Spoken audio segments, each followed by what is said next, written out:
Call this meeting of the Manchester by the Sea Select Board to order. This meeting is being recorded.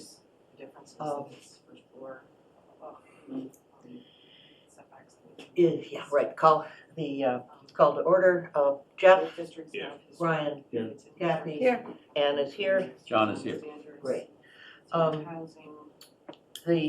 there any public comments on non-agenda items here or I'm gonna turn this to you.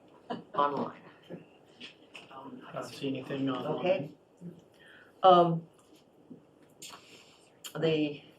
There is no chairman's report. We should take a look at the agenda items.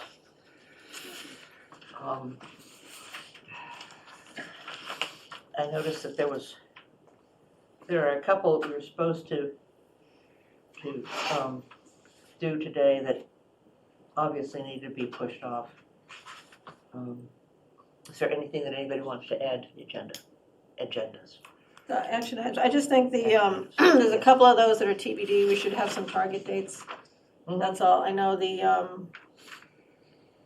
I'm curious as to the harbor audit one, I thought that one was completed, but maybe it wasn't, and I'm not sure what the status of that one is, but we should set a target date. And then the Ocean Street, I thought we had something we wanted to do in the spring, so again, I think we could just put Put some a dates to target them. date, yeah, Yep. that would be my ask. Thanks. Okay. The next item on the agenda is a National Grid hearing. So is there someone here from National Grid, or what do we? There's no, they're not identified as, doesn't say National Grid in the title of their. Okay. They just didn't want me to yell at them for freezing my butt off last weekend. If there's anyone online from National Grid for the two hearings for Bennett Street and Mascanoma Street, could you unmute yourself?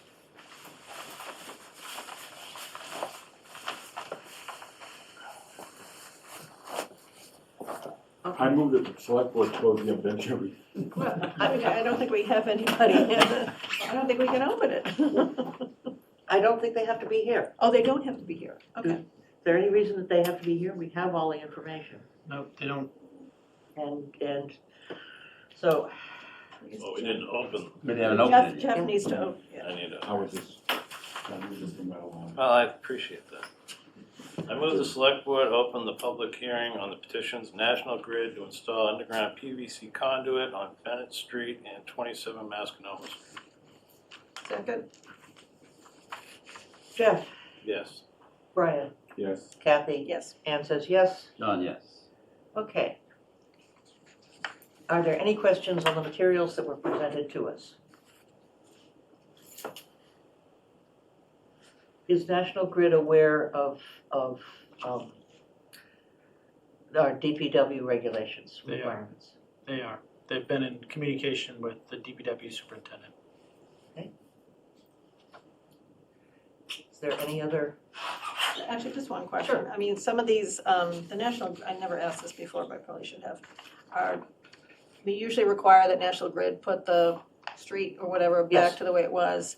And there's a phrase at the bottom that says, basically, the owner or permittee shall maintain the trench, pavement, and settlement for 1 year. It's like a 1-year Mhm. warranty of something. Who checks up on that to make sure that the pavement or the sidewalk, whatever's being ripped up is, in fact, 1 year, do we check after 9 Yeah. months and say, hey, this is not right or it is Yeah, right? DPW does that. They do a follow-up? Yeah, if we see that it's heaving or there's a pothole or it needs to be touched up, they'll reach out to National Grid and get them Okay. out there to fix it. Good, thank you. Okay.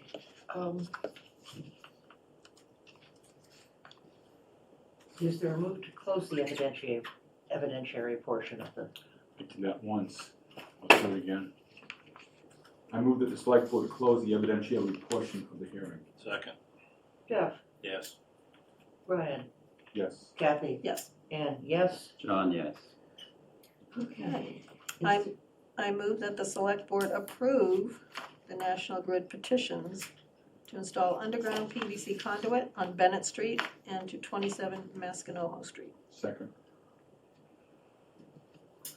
Jeff, Yes. Brian, Yes. Kathy, Yes. and yes, John, yes. okay. I move that the board close the public hearing. Second. John, Yes. Ann says yes, Kathy, Yes. Brian, Yes. and Jeff. Yes. Okay. The, A lot of motions. the next That's all. The next thing on our agenda is the joint meeting with the planning board, and that's not for another 7 minutes. And If you wanted, we could just start running through the zoning. there may be somebody online who'd like to hear it. Right. So I would like to take advantage of that pause and ask people to sign. Yay, okay, happy to do that. I have my own pen. Okay, There you go. Do the consent agenda? You can do consent We could- agenda. we could probably do the consent agenda. Is there a And motion? we could also skip to co-counsel discussion too. Okay. Let's do that. I just worry about jumping things around in the agenda. The consent agenda is the easiest. Mhm. Are there any questions on the consent agenda? Let's see here. Consent agenda.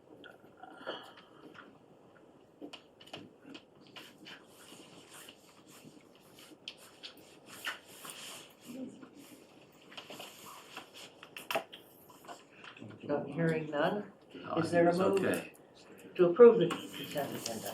Is that me? I move that the select board approve the consent agenda. Second, John, Yes. and yes, Kathy, yes. Brian, Yes. Jeff. Yes.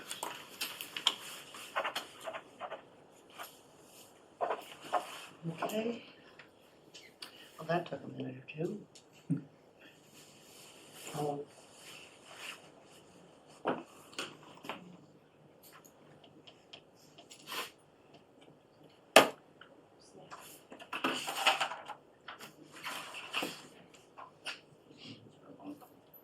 You just pass this on to the I chair. will. Thank you.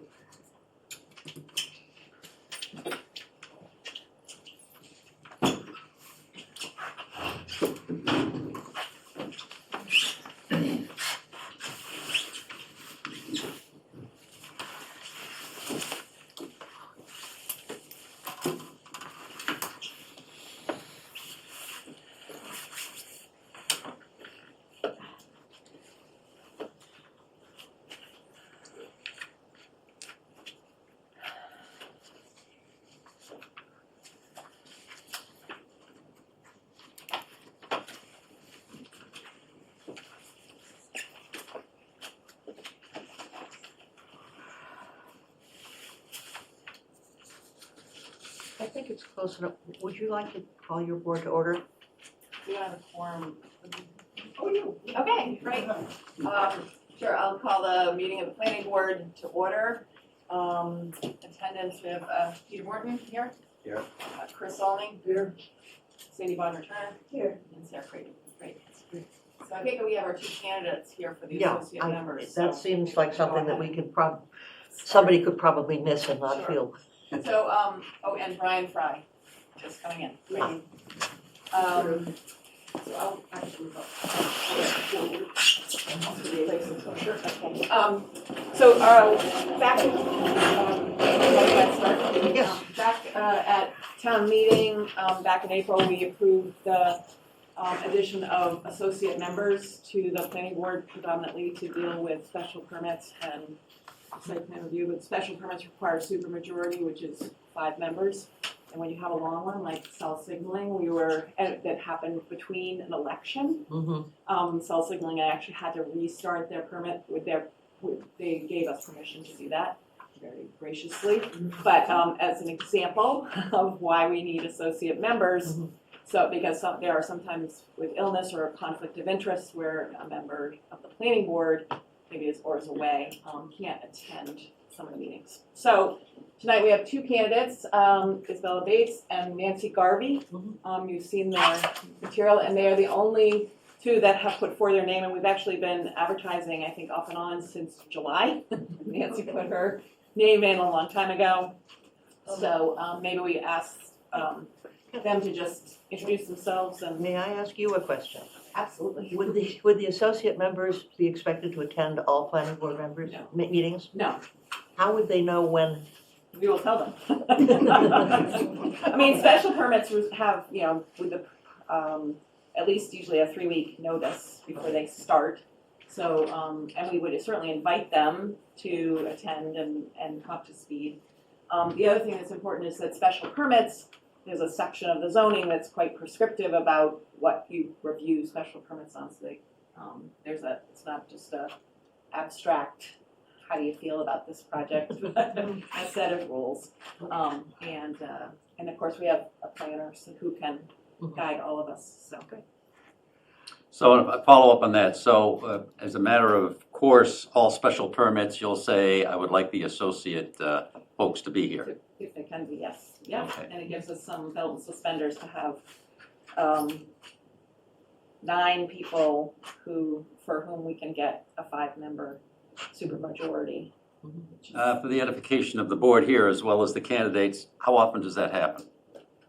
How many special permits per year? We can have a drought, and then we can have a lot. And a lot of the zoning changes that we're beginning to move forward anticipate a special permit for greater oversight of things like certain things in the downtown zoning and senior housing. So I think we can expect that there is a regular stream of these, and they don't all take that long. A lot of times sometimes it can be a meeting or two. We had to review the rotunda and the docks and 208 Summer Street and cell signaling most recently, so.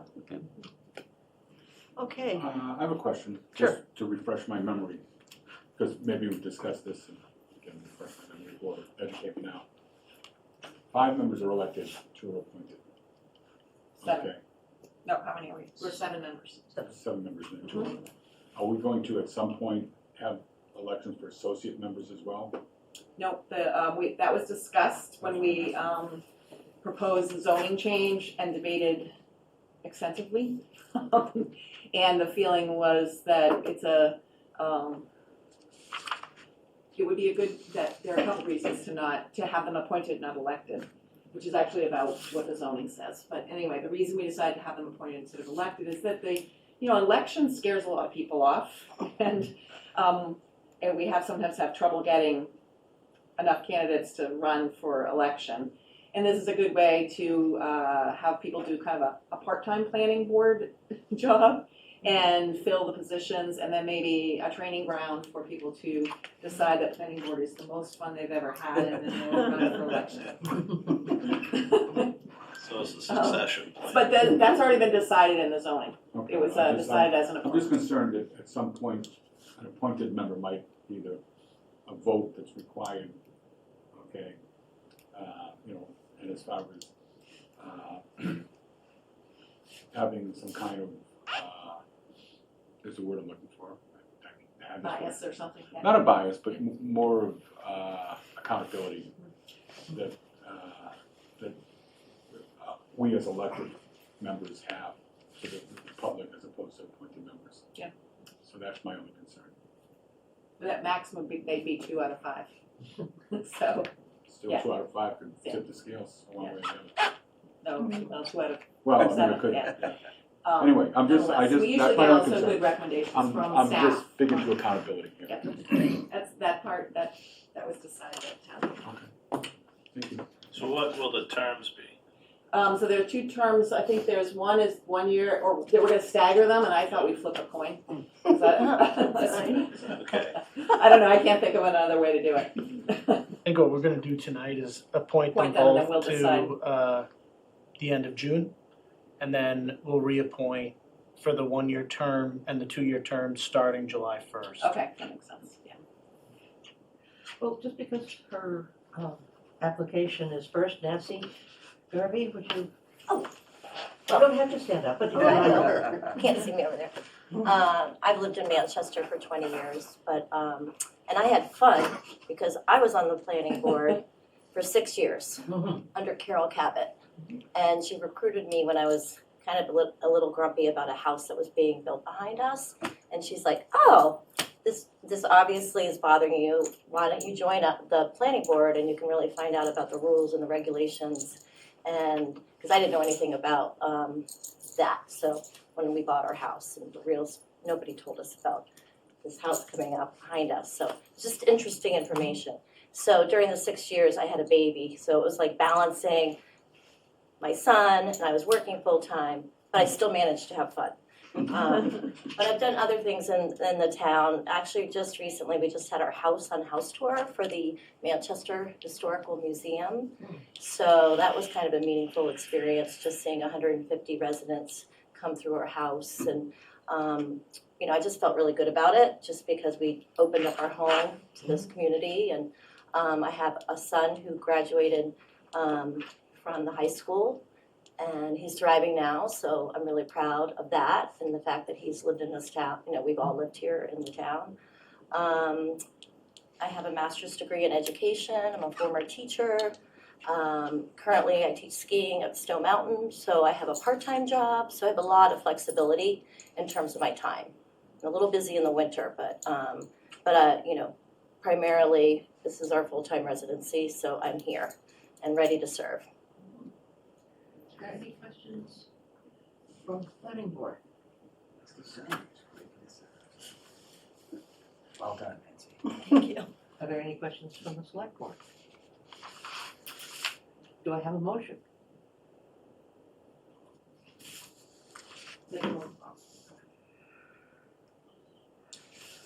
I don't think that's a That's sign. me, Is that you? Brian. I move that the select board appoint Nancy Garvey, and Isabel. You wanna wait? Let's wait, maybe. Package deal. I was afraid one of you was going to fail. Well, come over here too. My name is Isabella Bates, and we've been full-time residents here for 16 years, but I literally have been in Manchester part of all 82 years of my life. My mother even brought me in a laundry hamper from Denver, Colorado as a 3-month-old to spend time in Manchester. I began attending planning board meetings when there was a great deal of conflict going on in the planning board, and I, as a 45-year meditator, felt that what I could do is to be a peaceful presence in the room.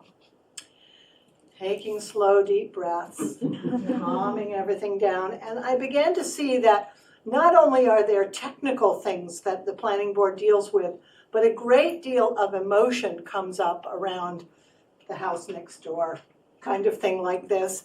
And so there's both the technical and the emotional that have to be dealt with as part of the planning board. I can quite honestly say that I know very little about the technical aspects of the laws, but I'm a very good listener. And I think that I could absorb what's needed, especially given a little bit of warning about it and studying up. And I would be very happy to support the planning board process in the town by being an alternate. Are there any questions from the planning board? Are there any questions from the select board? Just one, it's just your professional background previously. I am a voice and piano teacher and meditation teacher. That's deep breaths and. Oh, yeah. You need that when you read bylaws. I was gonna say, show me an engineer and I'll show you someone who's played piano. So the technical aspect should be very easy. In the absence of any questions, I'll try again. I move that the select board appoint Nancy Garvey and Isabella Bates as associate members of the planning board for terms to expire on June 30th, 2026. Second. John? Yes. Ann says yes. Kathy? Yes. Brian? Yes. And Jeff? Yes. Thank you both very much. Thank you. For the plan. Oh, We have a yes. joint Oh, sorry. Joint I'll take a appointment. motion for the planning board to appoint Isabella Bates So and moved. Nancy Garvey. second. Let's, Yes. all in favor? Yes. Yes. Okay, thank you. Okay. In June, is there going to be another formal process? Yeah, Yes. well, Yes. we'll figure that out. Okay. That's the coin flip. Okay. You can help us mediate that. Okay, we can move on. Okay, zoning. Zoning. Can you share? Can I share? Yes. I guess most of that. Sure, it's not too much. So, all set? Yeah, it should be. Okey-dokey. So I just, pulled together a few slides to keep, Chris, do you want to join me up here? Sure. So, in preparation for town meeting, we've been working hard. We will not try to do a lot of debate about what our proposals are for town meeting. Happy to hear from you, tonight if you want, or, any other time, but, what we, want to do is just brief you on the work we've been doing. We came a while ago to talk about this. So, in your packets, you have the list of possible articles: downtown zoning, senior housing, inns, general bylaw changes, and perhaps ADUs. And in your packet, I think there was something about hotels, and last meeting we voted to wait on that. So, we've done a bunch of outreach, forums, walks. The website has frequently asked questions and draft, and of course we have future public hearings. So let's start with downtown. As I think you know, we're trying to really have our zoning reflect what's there today, because our current zoning does not reflect much of what's there today. And we've divided a portion of the general district into two districts: the town center and the harbor's edge. And the towns, we recently removed the portion of Elm Street with the Mariposa and the bike shop from the town center for a couple of reasons. One, it already has a lot of parking. We wanted to maintain those more generous parking requirements. And also, if the Central Street culvert is done, it'll be very hard to make that case for commercial in that area, at least for a time. And so, and a number of other reasons. So the town center goes from basically Boobird to Seabreeze variety, simplest term, and the post office. And the harbor's edge goes from the Beach Street, the hardware store, Crosby's, Madam Haddam, the dry cleaner, and Harbor Point. And the distinction, Harbor's Edge currently has significant parking to meet their customer needs, where the others, by and large, do not. So in the town center, we're proposing mixed use on the first floor, along the street up to a depth of 25 feet. The new retail is about 16 feet deep. What's the name of it? Copper Shed, just to give you perspective. With up to 4 residential units per lot, and that means a lot that complies with zoning being 6,000 square feet or other requirements. And those residential units can be above or behind the first floor retail or commercial space. There are setback requirements and height requirements that reflect what's there on the ground today. Parking, we're requiring 0 spaces for commercial and 1 for a residential unit. Locate those parking behind the building. So we want to keep, again, have zoning reflect what's there today, which is largely buildings up to the street with parking behind. An example of that is considerable parking behind Calais. You might not know that unless you look at it from Google Earth.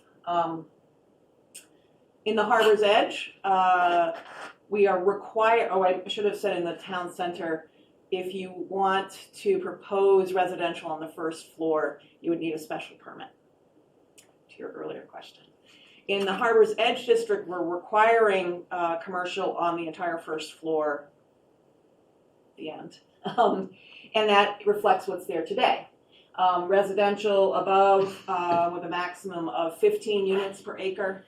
Again, that kind of mirrors the MBTA zoning. So, and we will have a affordable requirement for, I think it's over 5 units.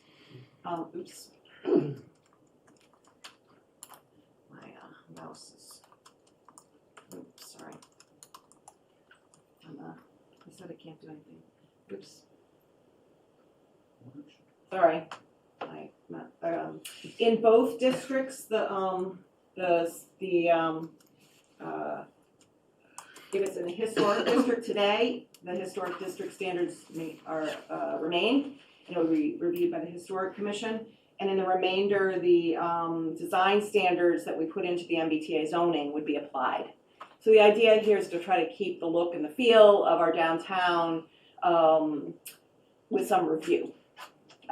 And you can review those design standards, which talk about materials and lengths of roof lines and dormers and so forth. So we're gonna run through all of these, I guess, and just sort of say here's what they are. So I'm gonna turn it over to you for senior housing, because Chris is the senior housing expert. So.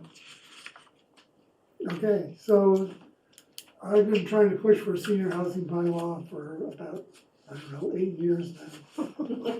About a third of the population of Manchester is 65 years of age or older. And it's getting bigger all the time.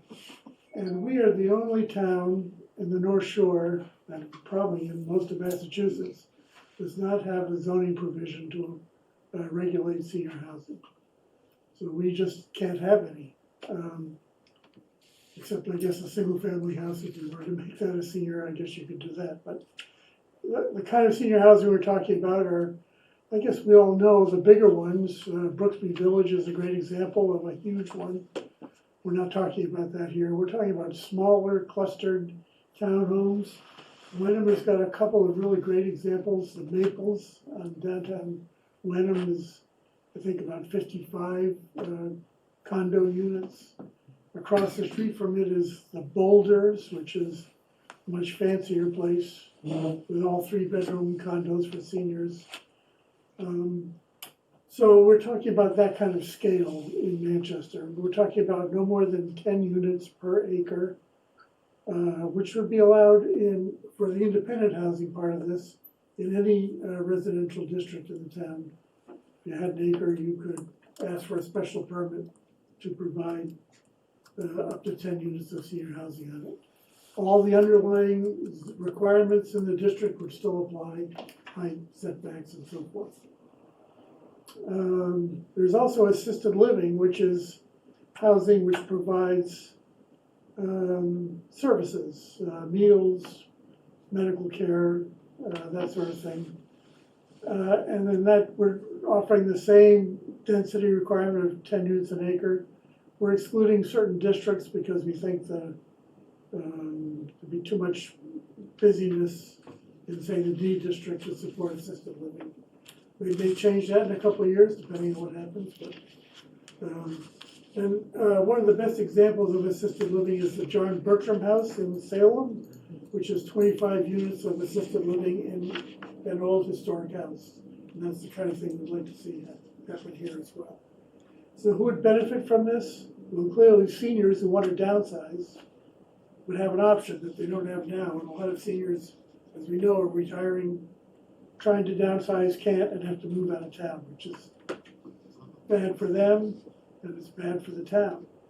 The other people who would benefit are generally residents in town whose parents may be living in California or somewhere that they'd like them to move closer to home so they could, again, find a place in Manchester to live. So, yeah, so we've also limited the size of units to make them more small scale to meet the town, with size limits for each apartment type. There's a local preference. So people who have lived in town or currently live in town or have relatives or are former employees would all have preference when it comes to marketing these things. So that's pretty much it. Any questions? Why don't we keep going through all the articles and then we can circle back. The last big zoning thing is hotels and inns. What we're gonna do is define them, because they're not defined as transient occupants with a common entrance, might include a restaurant or recreation facilities if that's allowed in the district. And an inn is limited to 12 guests. And what we're proposing right now, last meeting, we decided to wait on regulating hotels just because we've had some feedback that people were worried about hotels, so we're gonna start with inns. 12 units allowed in the town center, the new town district, downtown districts by right, in the general district with special permit, and a limited commercial allowed by right. Are we allowing in any other districts? I think so. No, not right now. And the idea here is that having a small inn downtown helps also with that vibrance that we're trying to do. We recommend, just to circle back to downtown zoning, we recognize that zoning is only one tool among many that we need to cobble together to keep our downtown vibrant. So perhaps converting a building to an inn would help to address downtown vibrancy. So the next proposal is a fairly simple amendment to the general bylaws to regulate driveway entrances. This is the planning board used to review every single driveway entrance with a site walk. We moved that responsibility to the DPW and moved the driveway entrance requirements to the general bylaw. But when we did that, we made it very restrictive, absolutely no exception process, and it just needs to be rewritten to be more flexible, reflect the real world where sometimes with topography changes, you actually need 2 site entrances, which are prohibited, just flat out prohibited in the general bylaws. And it was developed by Mark Resnick, our planner, and DPW, so even though it's coming from us. And it will have compendium regulations that the planning board adopts. I guess last is, we were asked by Sarah Mellish to look at modifying the ADU, the large ADU bylaw. That's 901 to 1,200 square feet that we allowed as of April 2025. The issue is that the large ADUs are not allowed in the D districts. That's the heater area. And the rationale when we proposed that was that 2-family structures are already allowed in that district. And Sarah Mellish asked us to consider making a change to allow the large ADUs in the D district. And right now we're still evaluating it. One of the issues that we think we're kind of on the fence because I think it's a little bit more complicated than just that. One of the things that the 2-family requirement is that it be a single building. And we're wondering if perhaps that's the thing that should be changed. So we're still talking about this one. So in summary, downtown zoning, senior housing, inns, and the general bylaw change for driveways. Possibly ADUs, but ADUs sometimes cause lots of lengthy discussions at town meetings, and we want to really be ready for that one if we're going to move it forward. So comments, questions, hopefully that with the frequently asked questions has at least given you an idea. And I know many of you have attended our hearings and walking tours and all of that. So I'll stop sharing. Yeah, I got a couple of questions here. Mostly really it's on the senior housing initiative. And I've got a question about lot size and exactly how many lots are involved. We've got a lot of non-conforming lots in many of our zones.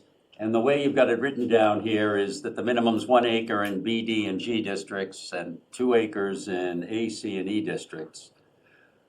My question would be, how many lots in these districts meet that requirement? And what is the total amount of acreage compared to what amount of acreage meets that compared to the total acreage there? Are we putting something in place that is gonna apply to like 2 lots and that's it? That's a very, very good question. Because I don't, you wanna make a difference, but I don't know if you are. We haven't really finally decided on that. One of the options is to allow a half acre as the minimum lot size. I saw that on the slide, that's not on your draft. Yeah. And maybe you got, maybe you So don't know if that you would have. allow for 5 units, and that's more in keeping with the kind of scale of the town. 5 units wouldn't be that onerous. There are plenty of those kinds of buildings, residential buildings around. 10 is a little bit bigger, but still would fit in an awful lot of places. But there may not be enough of them. I think you're exactly right, and that's. Well, there may be too many. I'm not even sure what the right number is, but I'd like to see what the numbers are. Well, I don't think every eligible acre of land is gonna get senior housing. No. It's just a question, and, I mean, Yeah, if we it really. involves every area, A through G. So I think the point is, if we really want senior housing, we should make it easier, not harder to build them. Okay, all right. It's my They first, do have a special permit, so if people are concerned about staff or trash or, hours of operation or lighting or, Or even an inappropriate place. Okay. That's what we say no. are these answers that you'll try and come up with? Yes, Well, you've got time, yeah, not a lot, but you've got some time. you have time. Okay. That's my first question. Second question, you've got 1,200, 900, and 600 for 2, 1, and 0 bedrooms. Yeah. I'm not sure where those numbers came from. And just looking at people who are downsizing are downsizing from larger houses. And to fit something into 1,200 square feet, and I don't have a real good feel for 1,200, but I'm wondering, is that too little? Should it be like 2,000? I don't know. Those are standard apartment sizes. So we tried to just stick with sort of the. That's the term, downsize. Yeah, downsizing is liberating, John, and sometimes once you get going. you Well, just it's- start getting rid of Well, stuff. one of Send the, my Get it daughter over cleaned there, she'll out. clean the whole thing up so for you. one of the generally things let- we we work generally with let the is the board talk. boulders and, I have been in those. Those are not 1,200 square no, feet. they are huge, and they cost $1.5 million. Yes. And we don't think that's appropriate. I'm not saying that is, although you put that in as an example. Yeah, of course, because it looks nice. It does. So I think the issue is we are hearing and feeling over and over that we want to have a range, 2 things. One is we keep saying we want a range of price points. And the way you sort of keep prices low is making them big A, affordable, or you restrict how big that can be because the market, price and size are correlated. So we're trying to respect that and say this is really about the smaller units, the little a, less expensive units. And we'll see if the market tells us that that's a really bad idea. But we're not trying to build a big residential clusters with 3-bedroom, 4,000 square foot. No, I'm not changing the bedroom size or anything. I just, general No, it's- living space. so. John, to that point, I think you'll be surprised at how big 1,200 Yeah. is. That's a big part. Yeah, Yeah, okay. but I don't know, but the typical person may be downsizing from 5,000. Downsizing 5,000, you're not staying. Right. No, they got another house. They're not looking. They got another house, Yeah. but still, I'm just wondering. All those yard sales. I'm on a roll here, can I ask another question? Sure. Okay, you've got 10 units per acre, independent living and assisted living. The example, Bertram House, how many units? 25. Okay, that's a lot more than, it's not sitting on an acre. No, I'm- we say on a quarter, they actually in Salem. I'm just wondering, assisted living, because you're needing assistance and somebody who's not far away to be able to help you, I'm not sure that density is high enough for somebody to say, I can build assisted living here at 10 units. It's maybe a little tight. So there is one in Questions, I guess? Saugus, actually, 9 units in an old ranch house that they modified. Which, again, seems to work, and often you see these communities where there'll be 3 or 4 of them scattered around within a half mile of each other, and they all get served by a single management operation, but they're all in separate little. Yeah, they have to be in separate lots or something Yeah, because, and I can understand, oh, that's a rather complex arrangement. Well, it is, but it's something we should consider. Don't forget, we've been talking about this for 5 years, I'm so sure. we have heard people, Him longer. but we have, people have said they're worried about, a 10-unit facility next to their single-family home as feeling that it's, so that's why there's special permit review, and that's why we've capped it at that density.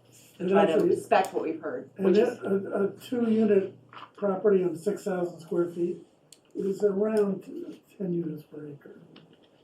Mhm. with all of these things, there's a continuum of whether it's density or parking or setbacks that we hear, and so we try to strike a middle balance. So when we're talking, just to be clear, the 10 units per acre, we're talking about a mid-rise or something like that. We're not talking townhouses. Oh, the townhouses would be. 10 acres? Yeah, 10 Yeah. units an acre, yeah. Mine is 11, my property. Yeah, it'd be, yeah, exactly. Yeah, It'd be a well, perfect they're pretty example. As I recall that under, again, my experience was 8 per acre by the state and 18 per acre if you're going up on 40B, so that's where I was drawing that comparison. And again, we're talking about smaller units, so. I had a question, just a clarifying question on the senior housing. Could you explain the difference between what you're describing as independent living versus any property just being age restricted to 55 and over? What's the difference between the two, or is there a difference? There is no difference. Okay, so it's another label for just deed restricted 55 and over. Yes, Okay, and no services. and no service, yeah, no special services, just deed restricted, okay. Like Newport Park is an example. Right. Okay, and then the other question I had was, I couldn't quite figure out from the language if like a conversion of an existing complex would be allowed. If it met all the other requirements, I don't know if any such properties exist, maybe not, but would that be allowed? So you remember down Summer Street, there's a property called Oakwood. Oakwood, Yeah. which On Raymond was, Street. which was kind of what we're talking about. Well, that was assisted for sure. It was Yeah, definitely my assisted. ex-worker. My mother-in-w lived there for My a wife, couple of years. Yeah. And she needed a lot of assistance. But that's the kind of facility we're talking about, right? It's a great example, and I don't think there are more than 15 units in that thing.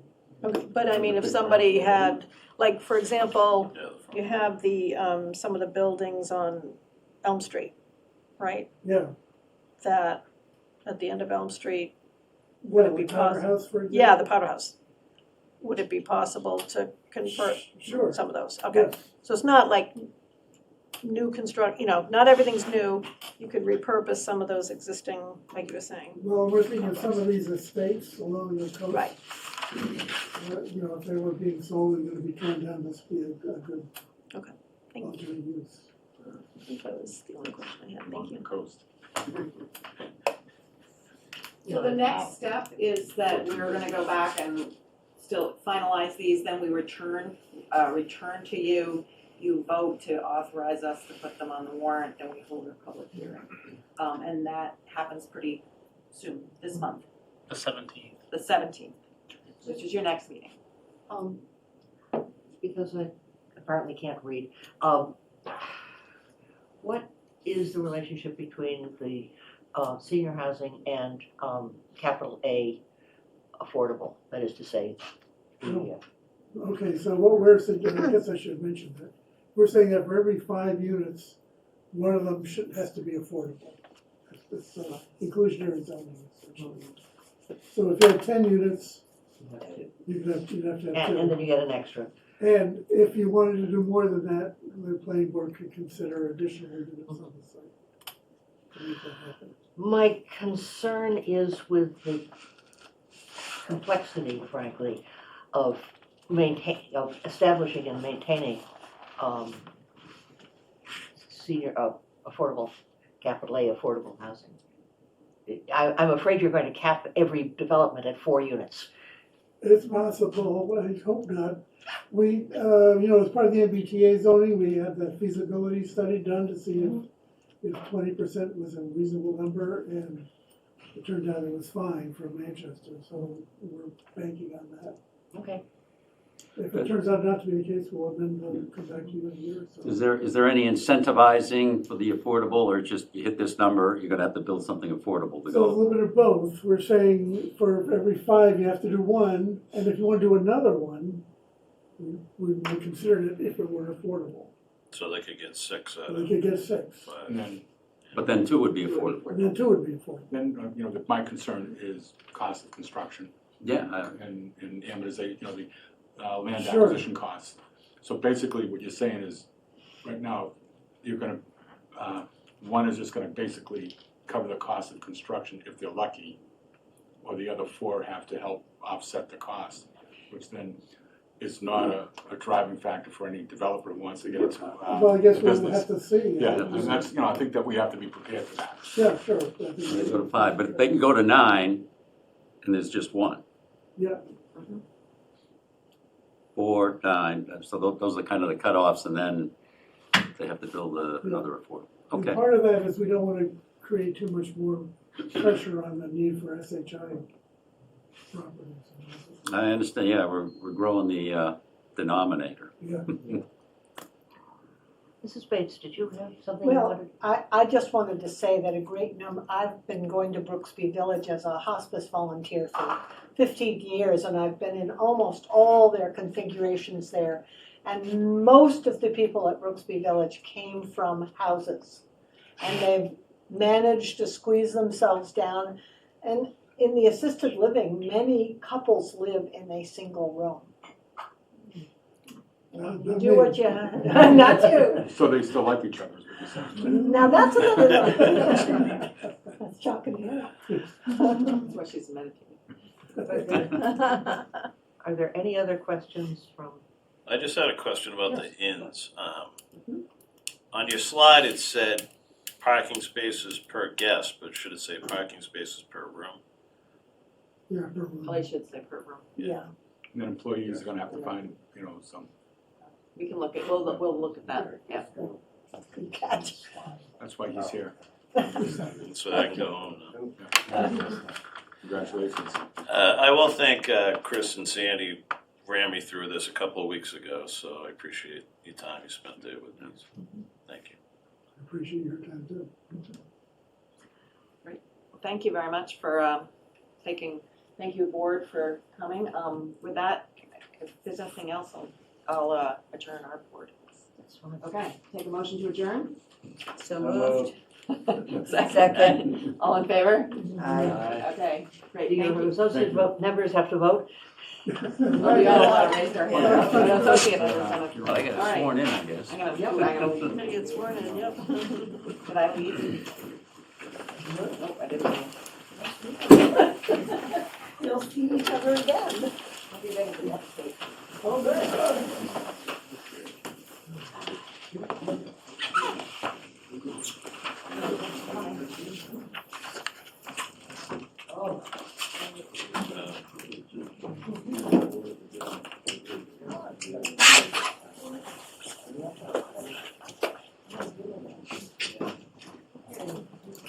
Next on our agenda is the co-counsel discussion and appointment. Tony's, I think. Yes.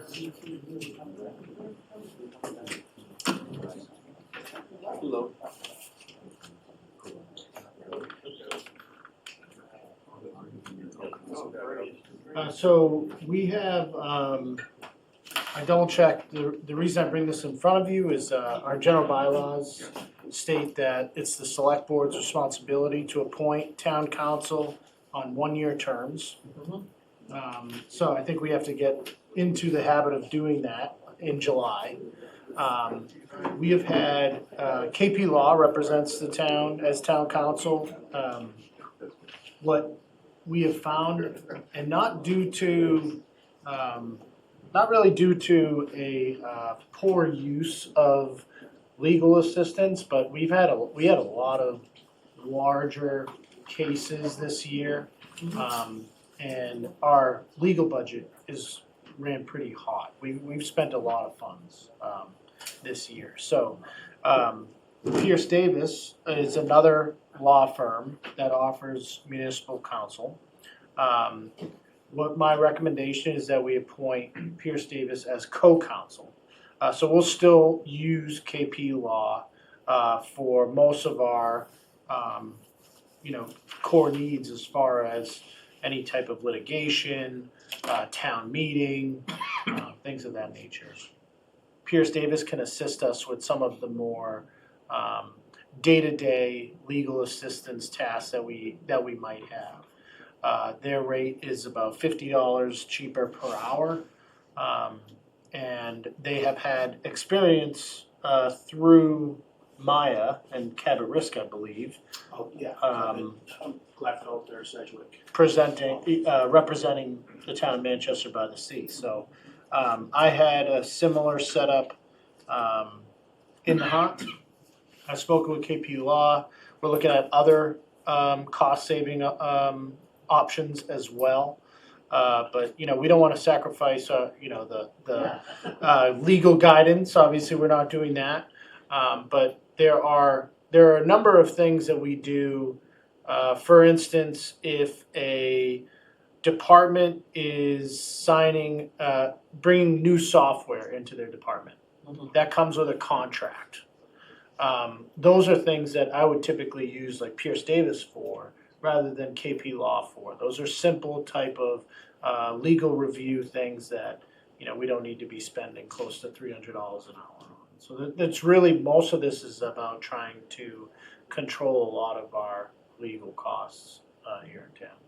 So with that, Dan, could you also introduce your partner and speak a little bit about Pierce Davis and? Yeah, my name is Dan Scripp. Tony and I have been working together since 2019, since he first became town administrator in the Haunt.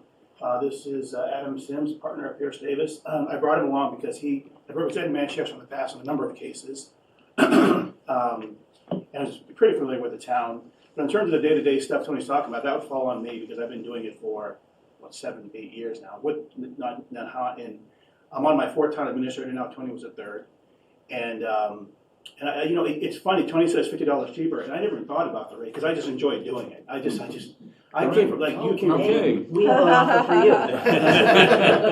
I think about the rate. That's his job. I just do the work, right? You're a New Jersey guy. I grew up in Pennsylvania, down Narrowwood and Glenbridge, and I grew up in a very small town. So I enjoy doing work in the office. So when I quoted my rate to Jeff Shellgren, 2 years before you, I never even thought about it. I said $195 at the time it was. And I just thought, that sounds good to me. Because I just enjoyed doing it, and it's just gotten better and better. And I never changed my rate. I mean, for a decade, I never thought about it because I didn't think of it as work. I know it sounds odd. I just thought of it as, because I live in a Haunt. So a lot of the cases that came through my desk, or issues that came to my desk, oh yeah, I know this guy. I just want to talk to him. So I developed into a bit of a specialty in terms of administrative or municipal law outside of just litigation. And it's funny, Brian Solossi, I can hear your ZBA voice coming out, a few of those questions about the bylaws. I'm thinking, okay, that's a ZBA guy, I recognize that, those questions. So you've done your homework too. What's that? You've done homework too. I'll bet. So, so then we just increased the rate to 2 something, about just before you left, actually. And again, it was just because I just enjoy doing the work, and I still do. I enjoy it very much. And it's funny because I was snuck into your Zoom meeting when you were considering the hiring of Tony, and you described all these things. He delegates well. He has a strong knowledge of coastal community issues, a strong grasp of fiscal analysis, and is very approachable. And we thought, darn, that's exactly why we want to keep him. Because being the BOS, when we were considering a new person, we thought to ourselves, well, that's exactly why we love Tony. And so I'm still considering who made the best hire in 2025. the select board of Manchester or the Patriots? We're gonna find out on Sunday whether who made the better. I don't see any rings on your finger. So we'll find out on Be Sunday who fine. made the better. I'm okay with Vrabel taking that, you know. I want a victory on Sunday. That'd be nice. So, But we worked on a lot of, we worked on some housing court issues with tenants of the yeah, town. that's Town still going on. owned some property that we actually managed. We worked a lot of day-to-day things, general bylaw review. You worked closely with the planning board on a Right. lot of different articles as well. We got our MBTA community bylaws just approved by Yeah. the state, so that was a lot of work. I see ADUs come up here quite a bit. That came through 2 years ago. There's a lot of work we did. I remember sitting in town hall in the basement for 9 o'clock at night for an hour going through the bylaws with you. And a hot ticket now is short-term rentals. I'm sure you guys are hitting that too. Mhm. We're getting a lot of folks that are just trying to, Little Nahat is a hot topic now. Trying to skirt the issues, and now we've gotten beyond the drafting of bylaws, passing the bylaws, getting it through the AG's office. Now we're into enforcement, which is a whole other animal. So that's an interesting next thing that's going on. I hear senior housing come up quite a bit today. We have no designated senior housing in the Nahat, but Mark has always been fighting for that sort of thing. Our former Board of Selectmen chair, and just this morning, we were in front of the SJC. I say we as in the Nahat. We're in front of the SJC fighting against Northeastern for the big easement that we took from their campus up there in Little Nahat or Big Nahat. I don't have a lot to do with that, but that's just an example. Nahat's a small town, but there's a lot of big things going on. Unfortunately, and sometimes unfortunately, but that's a huge one. That's going to set some precedent. I'm pretty sure that Judge Clark's going to get tipped, and it'll come out in our favor. But that's something that would go to something like KP Law, or in this case, Greenberg Troag, because they're specialists in that thing. I would do more of the day-to-day stuff. I'm not in any facet trying to take KP's place. I respect them. In fact, I would sometimes resort to them and say, Tony, that's beyond my bailiwick. You got to take that to Jeff Blake or someone like that. And I have no problem saying that because I'm not about to put the town or a client in a spot where I can't confidently advise them on. A lot of open meeting law stuff came up, public record Open stuff meeting came law, up. yeah. Open meeting law, well, especially with one of your former coworkers, it came up all the time. And they know Shannon, so Yeah. that's really no surprise. He kept us and busy. public records. That was things. that was big. These are the types of things that come up constantly that take a lot of time. They're tedious, and I think we could use it. And then I'll just say that you've also on issues that have either been deferred to KP Law or worked with KP. It's always been a smooth operation, working alongside with them as well. Adam is very familiar with all those folks over there at KP. I mean, Adam is also a former AAG, Assistant Attorney General, such as such are a lot of KP guys and gals over there too. So there's some common sort of themes going on between our two firms for sure. But at the end of the day, if you come to me with a big Wetlands Protection Act issue, I'll say, you know what, you got to talk to Amy Questle about that. I'm not going to go into that because that's not what I get into, and it doesn't do stuff either. So it's more of a day-to-day sort of stuff, almost like more boring type stuff, but and stuff that needs to be addressed needs to be done. So, something near and dear to my heart, purchase and sales and condo docs. This is something that we would refer to them as opposed to KP. No, we used to, for real estate law, we use Sharon Everett as well in Hunt. Where we worked closely with Dan was on the eviction process, like the housing law. Enforcement or. On that same line, I can tell you that this is great. It's a great question because the Coast Guard housing lot had 11 units on it, independently standing homes, 3 bedrooms, all this. So I took the planning board, I took our planning board through the A&R process. We got through that pretty smoothly. We had Hayes Engineering help us. But then when it came to transactional work, that's when you turn to KP. So this is more the big procurement questions and the big deed restricted questions, as someone mentioned, deed restrictions. That went to Amy. I think it was Amy that did all that stuff. So I think that's an example as to where we worked very well together, transitioning from one phase to the other. And we are down to, I think, 1 unit left, certainly one, because that's still in litigation. But I think that's it. I think all other 10 are sold off. Yeah. That was a huge victory on Tony's part, because that was a huge process. Because you have a lot of folks, older folks, that said, hey, listen, this could be used for senior housing, affordable housing. Well, the fact is, town meeting looked at all that, and they decided on something different. So,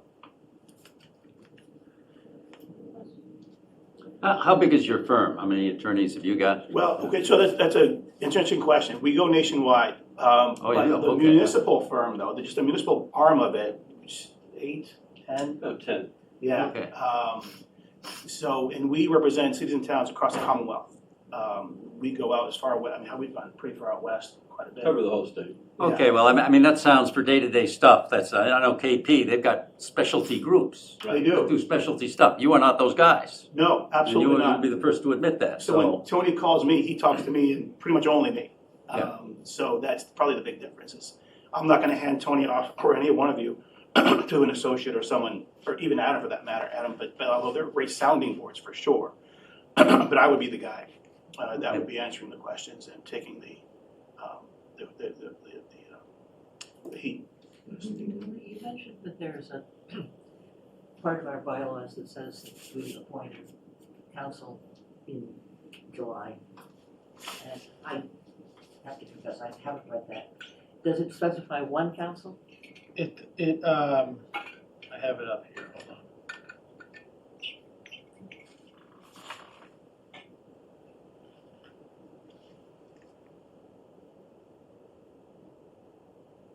So it just says, the select board member shall annually, on or before the first day of June, appoint a member of the bar in good standing to serve as town council for the term of 1 year, or until his successor is appointed and enters upon the performance of his duties.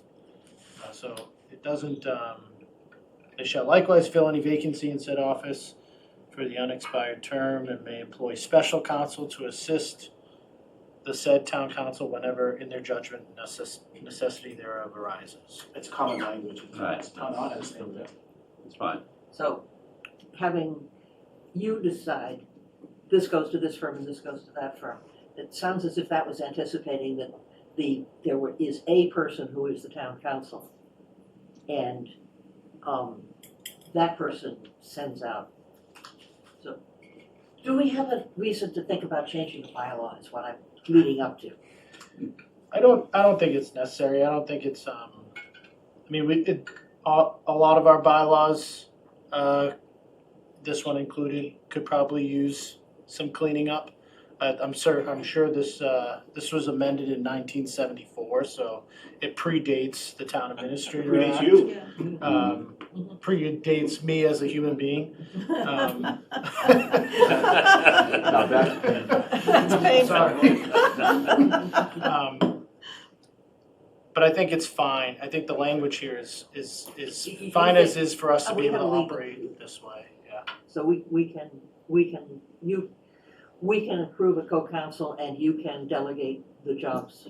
I think, so. And I think we that would be a standard role for the town administrator to take. And we won't discover that we are being sued by one of our litigious Right. An residents. example would be in the haunt, Tony hired I think Tony through KP Law hired Greenberg Trowag to deal with the Northeastern takings act. He would be special counsel. I think so that's sort of the breed I've been coming into. It's very common, it happens all the time. Yeah, I think it's really smart to have multiple suppliers, multiple supplier partners for different needs. So I think that sounds good. What's the annual casino night? I want to be part of that. That's your thing. Yeah, that's me, What is it? We hold a casino night at the Sons of the American Legion every year for, raise money for scholarships. We have a Christmas tree burning festival every year. I wonder We when, just did that. We just did that. Yeah. That's a lot of fun. You guys should consider that. That's We a just lot. did it. We just So do we. I think it's in the hot. Yeah. That's a lot of fun. Yeah. Yeah, the kids love the firemen a lot too. Also auction off. It's fun. Are you ready for a motion? yes, Okay. I move the board appoint Pierce Dares and Peritano as co-counsel for the town of Manchester by the Sea for a term to expire on June 30th, 2026. Second? Callahan for an amendment, Yeah, 27. 27, friendly amendment. Oh, yeah. and, It should be make it 27. May 31st. Yes, yeah, because it says the first day of June. Yep. May 31, 2027. Is there a second? As Can you, will as you, amended, will you accept a Yes. friendly Yes. amendment? yes. I'll second that. Further discussion? John? Yes. Anne says yes. Kathy? Yes, Brian? Yes. And Jeff? Yes. Thank you very much. thank you. Thank you for your time, appreciate it. All right. My arguments were very persuasive tonight. Thank you. I look forward to seeing you around Thank you. town. Good to see you. Thank you.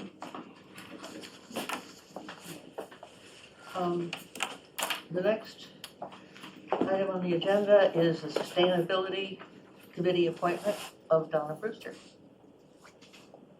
Would you like to tell us a little bit about why you're interested in that committee? Well, my background is science. And so I guess I wanted to be able to help the community. With my background in science, chemistry, environmental engineering, I thought it'd be a good fit.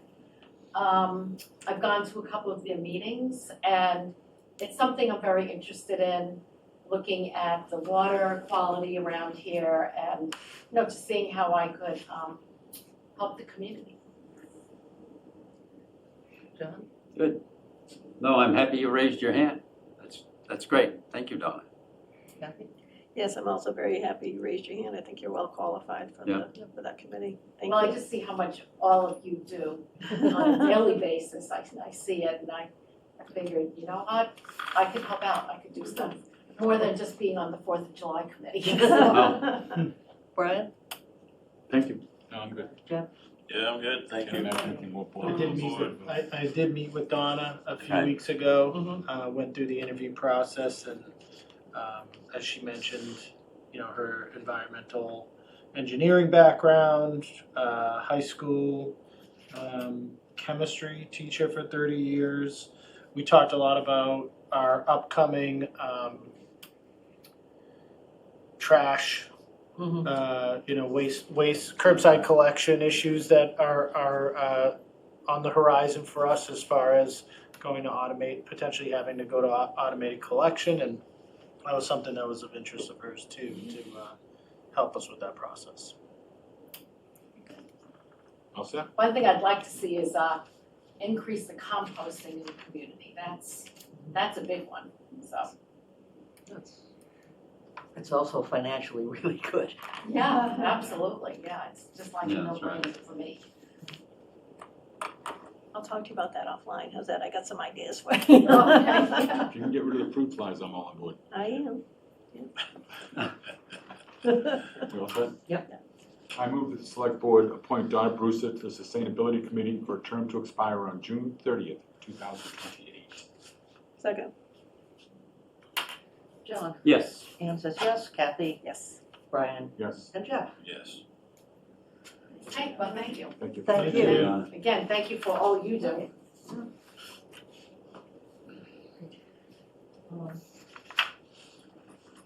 You skip over number Skip over 4. the, No, well, I did, but Okay. I do that. Sorry. The police chief recruitment process overview and timeline. Okay, so, Chief is here with us tonight.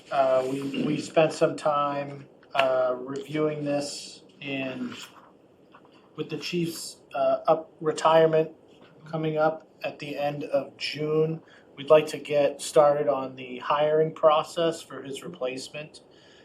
The process that I sent out, to all of you, a couple weeks ago is about a 3 to 4 month process. So that times us up with hopefully making a decision and a hiring before Chief Fitzgerald retires. So there may be some overlap, and then some begging for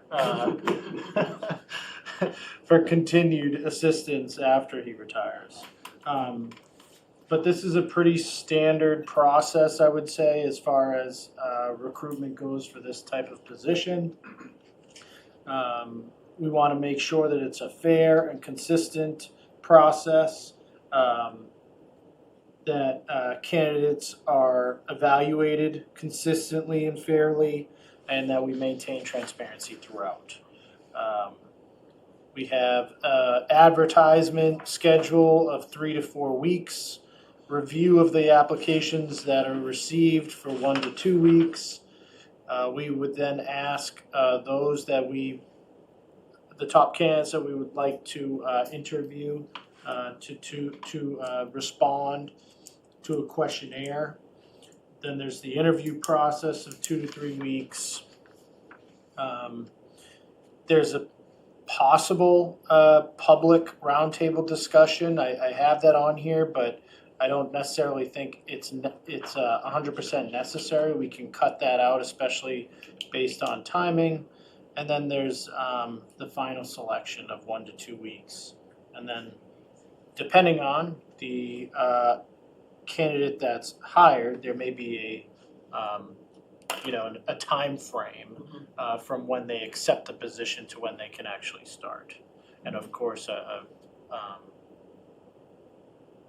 if there's any contract negotiations too, that would be there. So what I really wanted to do was with the chief, just have a quick discussion. Chief, do you have any comments on? The only comment, actually, it's not or concern, it's more of a comment than a concern, is I think this is a like a well-structured approach. But when we get to the questionnaire phase, the only suggestion I would make is to have maybe some outside local chiefs come in and evaluate those essay or responses, those written responses, just because they have probably a strong idea of what a good fit would be for Manchester. I think getting an outside perspective is a peer review, if you will, Yeah, is right, helpful. exactly. Yeah, I think that's helpful. When I talked to Tony about this, I really liked the process that we used to hire Jake. I thought that worked pretty well with maybe a little tweak to it.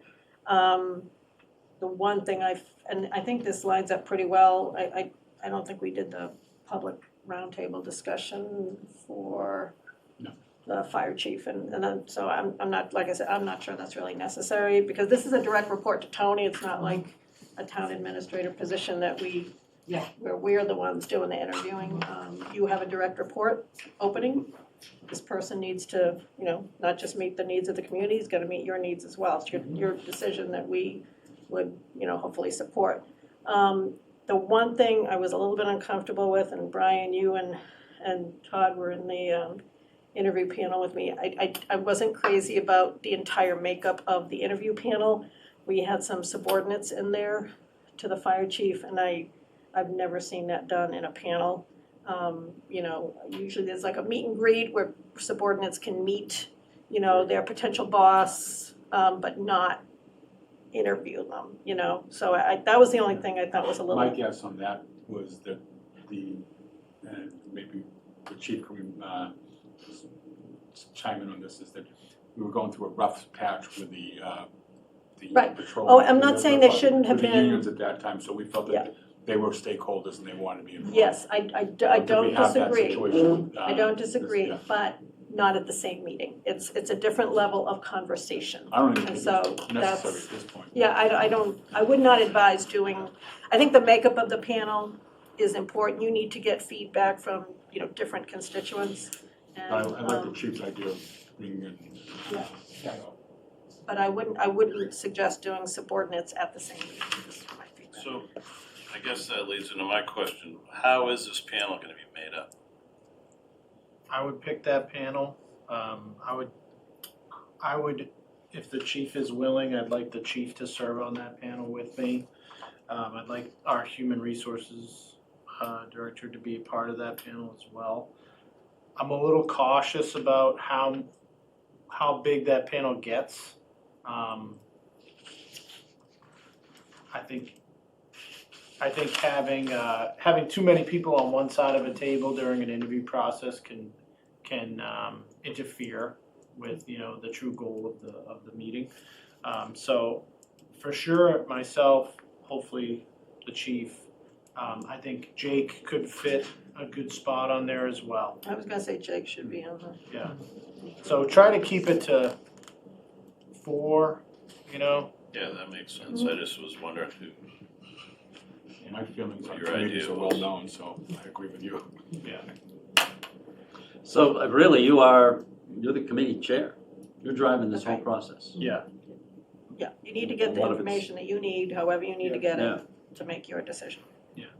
So I just wanted to, you know, If I may, just yeah. briefly, when we interviewed you, we did the whole group on one candidate at a time. And we did that because a round table gives the last to speak a big advantage.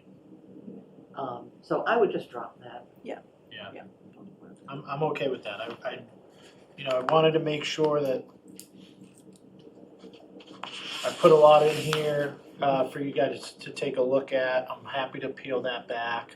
I think this is a pretty thorough process, and with your approval of that, I can get it started in the coming weeks. Thank you. Thank you for sitting through this. Thanks, Yeah. Chief. Thanks for being here. Have a box of tissues. Have a good night. Thanks. Yeah. For high school winter track, Mhm. he reached out late last week on Friday and said that tonight is their senior night dinner, so we're gonna skip that tonight Okay, and so because it, move it to next week. proponent can't. So just for when we do have the discussion, what I would like to understand is specifically what events are they practicing for?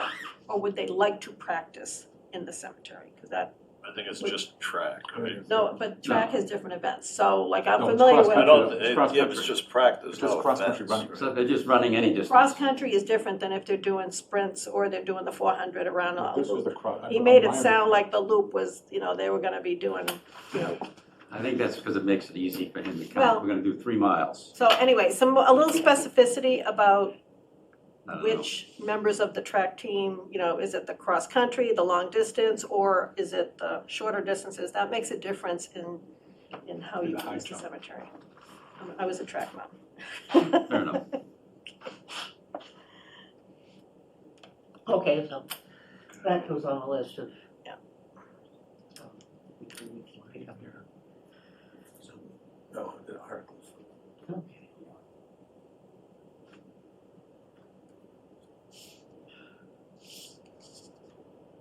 Public health, IMA.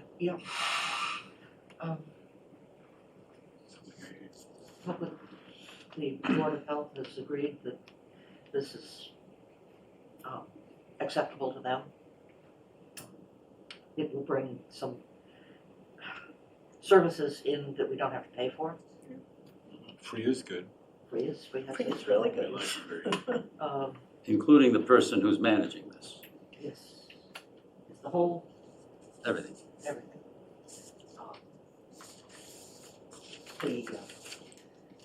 The head of the Gloucester Public Health, very impressive woman. And I think she will treat us fairly, dividing up between elephant and rabbit. So I suggested, unless anyone has a particular objection, I will move. I move that the select board authorize the town administrator to sign the Public Health Excellence Grant intermunicipal agreement with the city of Gloucester. Second. all in favor? Yes. Yes. Yes. Okay. The record will reflect that everybody said yes.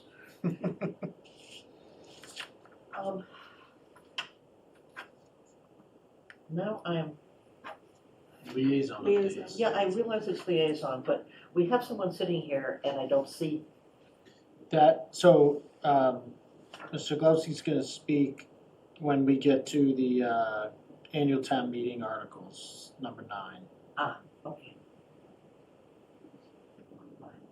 Because you've got nothing better to do with your time?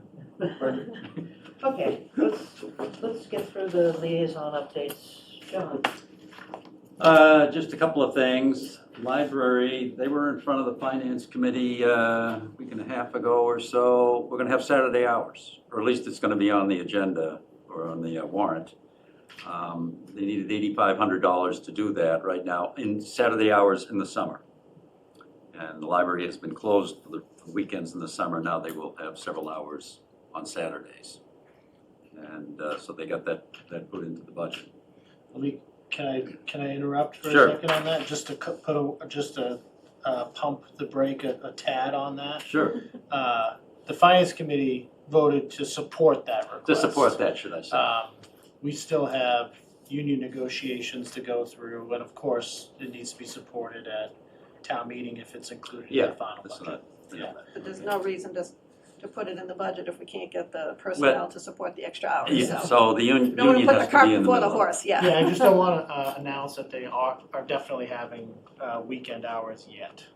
Okay. But we're on that track, We do need to make our recommendation. yes. Mhm. Okay. And 800 water meters in so far. So they're about a third of the way, a little bit more than that. So, and progress is going pretty well on that. I'll hold my senior comments, that'll come later. Well, we heard from the planning board, so we won't get into that. Harbor Advisory finished going over the harbor regulations. There's no major changes there, I don't think. It's a lot of cleaning up language and getting stuff to conform with the state and things of that nature, so. Right now, it's going to legal, and I don't know, we'll see at some point after that, I guess. Essex Tech, I sent you guys a lengthy email, so I'll just cover that. We did get 10 minimum slots for apportionment for the lottery.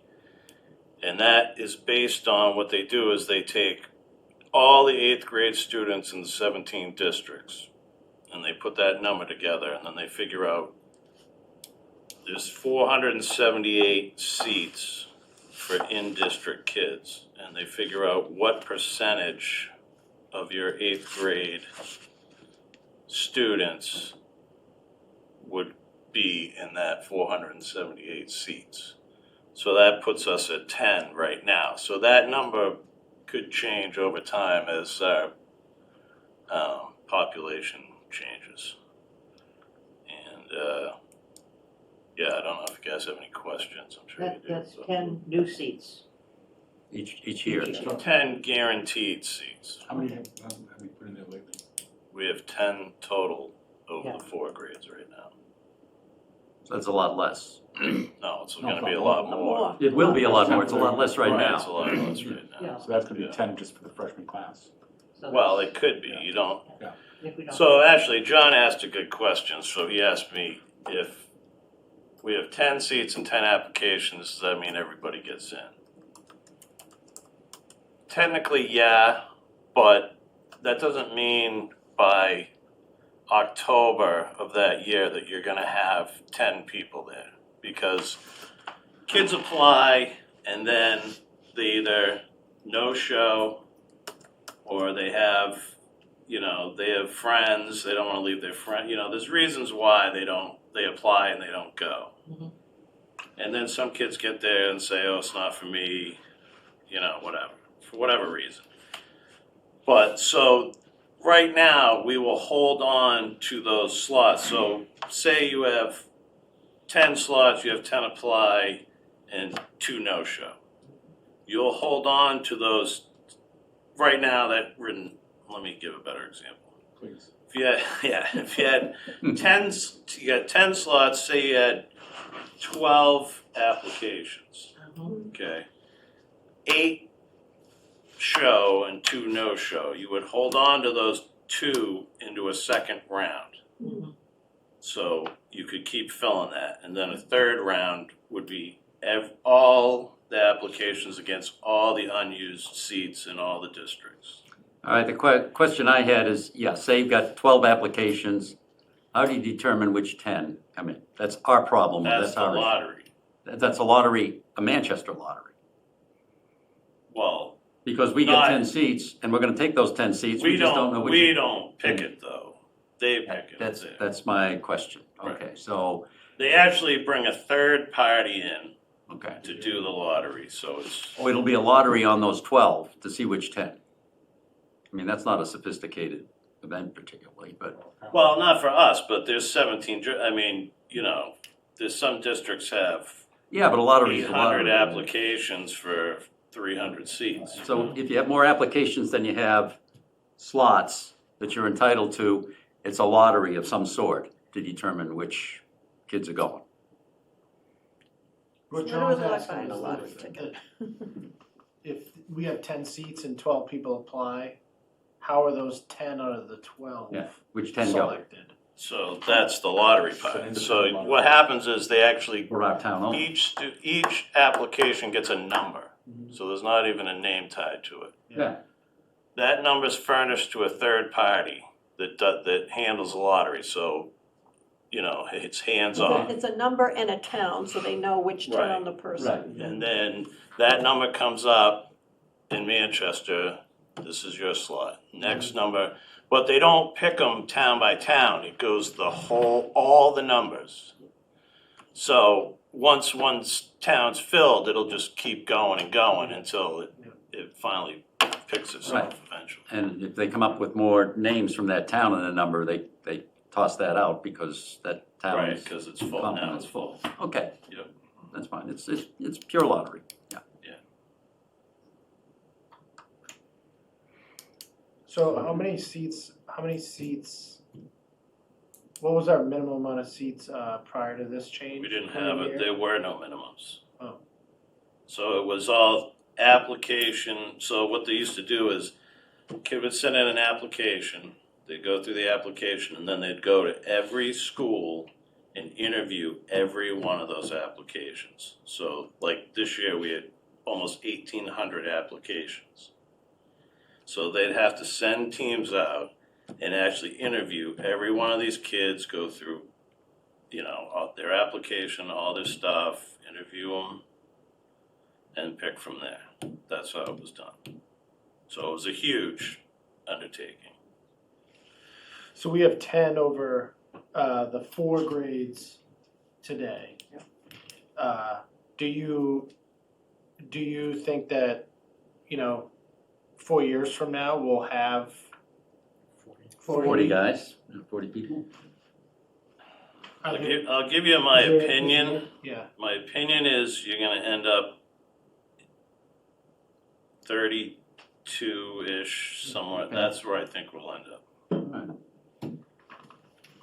I'm It's hard to just tell. looking at what, the applications we've got over years and the people I've been talking to that wanted to go and didn't get picked, and if you look at other towns our size, realistically, we should be in the 32, 35-ish kind of range. That's a significant hit to our regional school Right. district. Well, that's why I said this, The budget, doesn't budget. Yeah, well, yes, to our budget, because we're paying for that, but we're trying to get students in the public schools here, and that is probably taking a number of them out. There are 10 out now, but there will be more. well, this is the way I look at it, Yeah. and I understand the budget end of it, but if you can give a kid a better chance and put them in a position to thrive, then that's a good thing. I don't have any problem with that, just. No, it's more, I think, our regional school district needs to be aware of this, and they need to manage their budget a That- little that trend- differently if that they're trend gonna is- be Well, getting. they're well aware of it. I'm So, sure they are. yeah, the first part, the second part, I'm not so sure. Are they Well, managing that's it why I didn't So- comment on the second part. Right, so I think that's where the onus is, they need to recognize that, I think this first year will be telling, and. I think there's So this thing's not set in stone, we're gonna look at it again next year, if there's tweaks that need to be, that need to happen, that they'll happen, but I would imagine it's probably gonna run 2 or 3 years the way it is, and then, I'm just curious, we got 10 kids there now, that's 2 or 3 per class on average. We got 10 kids that are interested right now? Yep. I wonder why the jump is, it's really not a jump, because we usually have like 8. We usually have 8-ish, 10-ish, 8 to 12 applications, that's usually what we have, so we're actually right. the attrition is that much when school opens in September, all of a sudden, for some reason? How many kids graduated? I know like 4 or 5 kids graduated from. We have 1 graduating this year. Okay. Last year we had 4, 5, yeah, 4, I think. 5, 6, 1, 2. I can think of 4. 4 or 5 we had last year. No, that's a lot, relatively speaking, then, yeah. All right, Well, positive side on the budget side of it is at least it's more predictable. You can plan for that cost more consistently, I guess, with this new approach. Versus in the past, you didn't know if you had 2 kids going or if you were gonna have 8 kids going. You know, now, at least like it's gonna Plan be. for the 10 and what maybe what get do a we nice pay for, surprise. Dan, what do we Right. pay for kid? What's that? Well, what's the tuition per child that we have to pay, the tech? So our per pupil cost is right around, I think now it's gonna be around 18,000, Okay, which is it's less than our per pupil cost. yes, it is. So, actually, you know what? So I'll pass this around, but if you have any questions, keep going. I actually have a little handout they gave me, so I'll get rid of it and give it to you guys.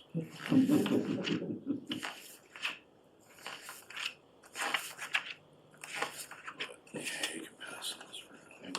Just gives a little general, where money comes from, where it goes. How much does this cost Thank us you. to print? Stuff like that. This is color, this is big money. Big bucks. We print all our own stuff. Yeah, but where the money comes from somewhere. That's true. Toner, I'm telling you, it's very expensive. That's great, this is helpful, thank you.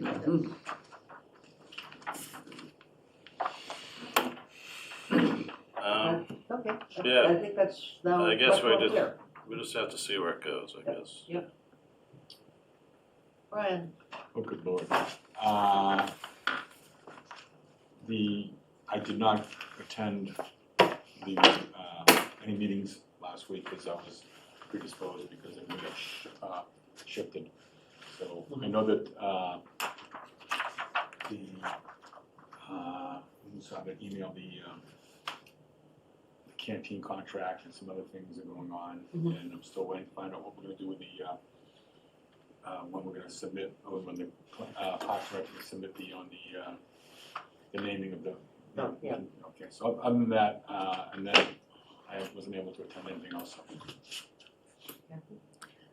Downtown improvement team is coming to the end of refining their marketing pitch to help advertise Manchester as a great place to open up a business, and they're gonna dry run it with a local realty firm in a couple of weeks.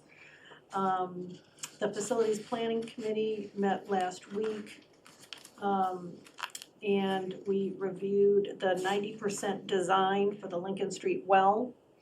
It looked good. The team, the consultant had met with us previously, and they really did absorb our feedback and scaled back a little bit some of the bells and whistles. And even though they did that, the estimated price tag went up a little bit since we last talked to them.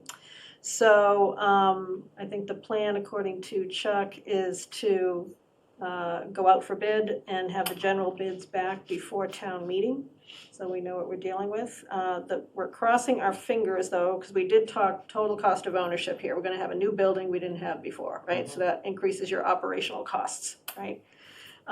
So when I poked at that, the big thing is we're trying to cross our fingers that the state won't require us to add an additional FTE for an additional operator because we're doing additional purification.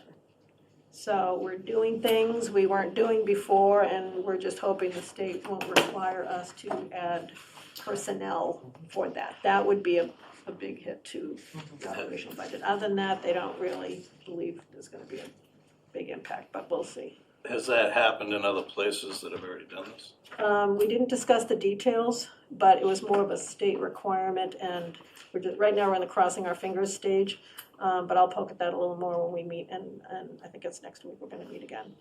The other thing we looked at is Chuck created, or I should say the team created a document comparing all of the options on the other major facilities that we're looking at, DPW, police, fire. And so the team has, the committee has the action to review that in detail and provide feedback by the end of this week. And then at our next meeting, we'll go through that in detail. The next meeting, we're also gonna have a little bit of a logistics discussion on how we wanna bring forth our recommendation to our various boards that we're representing. When do we achieve a consensus versus taking a formal vote? And talking about some of the communication aspects, so. Joe Began, who is from the Bike and Ped Committee, he's the chair of this facilities planning committee, and he's got us on a good track, so. More to come. We've already heard John. I've done my Board of Health.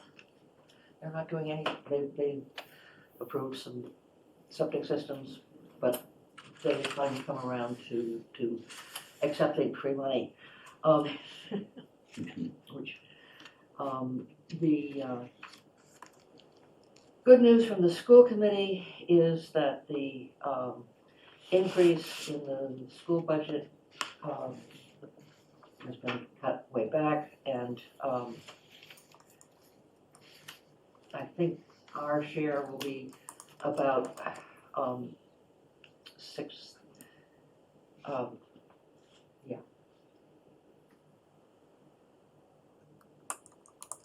Right, come on in, you can sit, you can talk. 654,000 more or less, which is substantially down from what they, what's likely to happen is that they will vote on that in the next couple of weeks, and then continue to try and reduce the cost.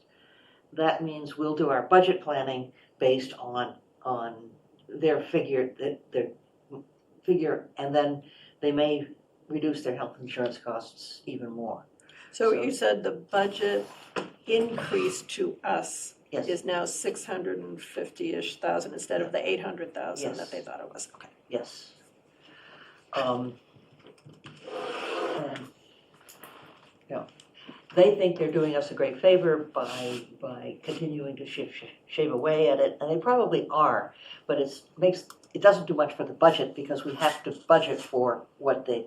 Right, we have a timeline. Yep. We gotta- More than that, Kathy, it was the first numbers that we got from them was a $1.3 million Yeah, that's up to increase to us. Oh, I thought it was compared to 800, last okay. year.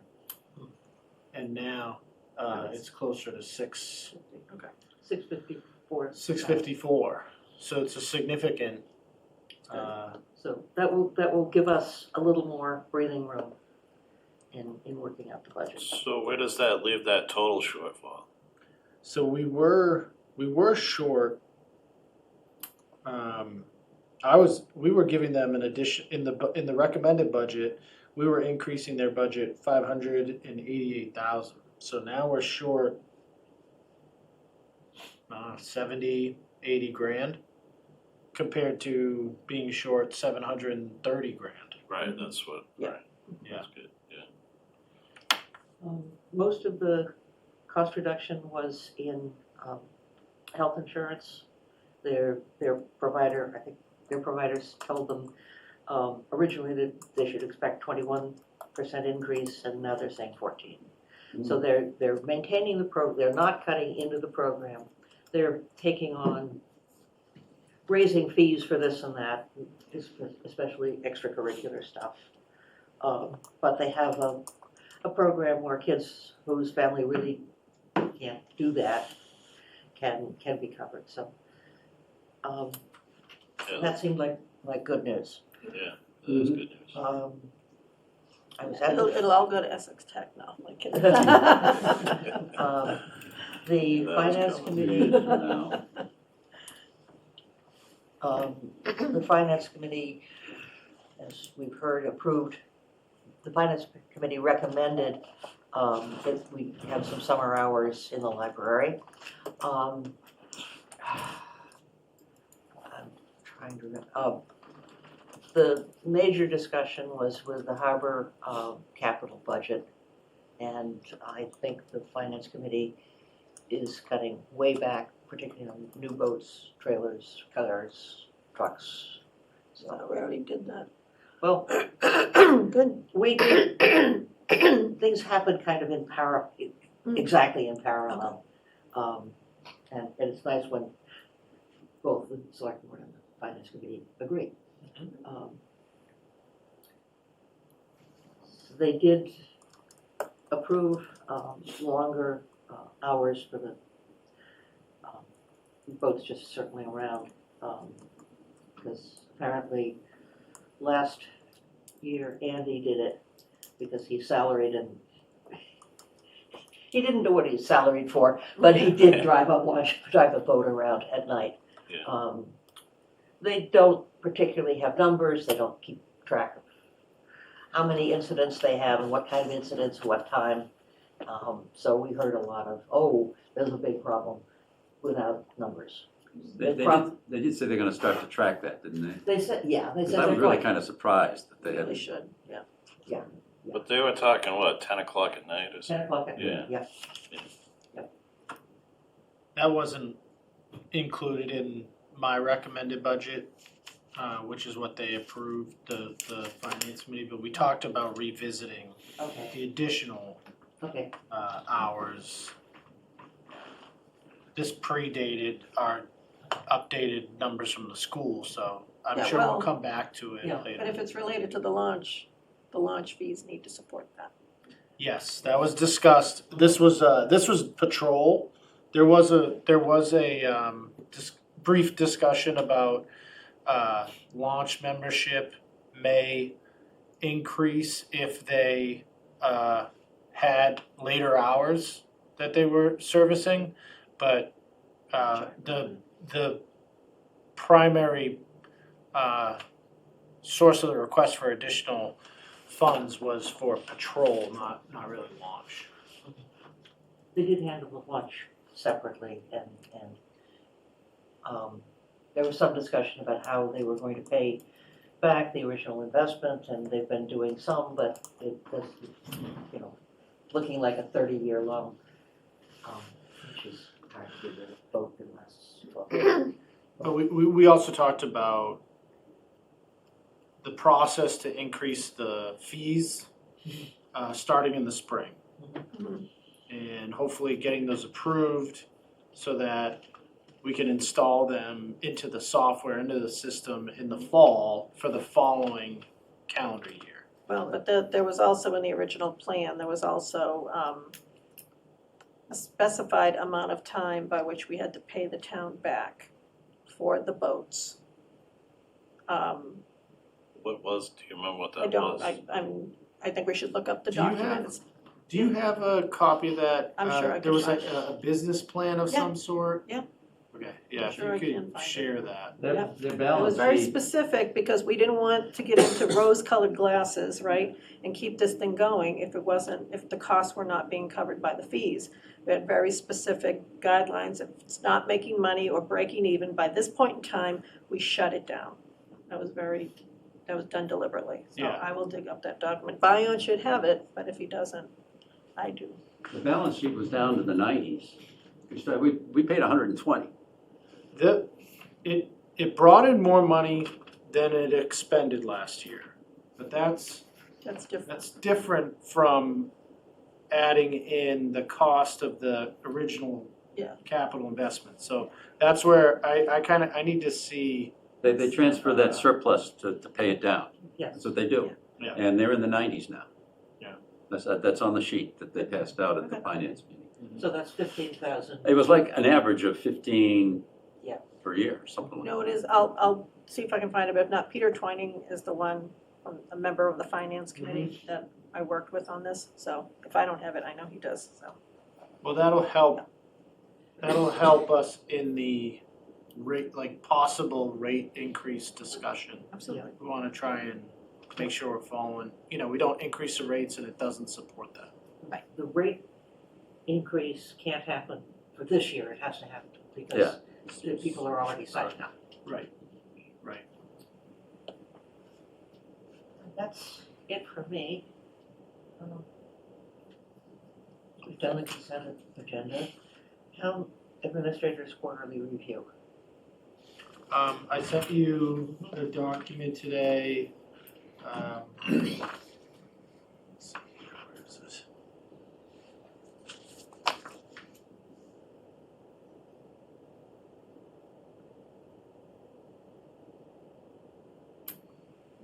It was the goals with a status.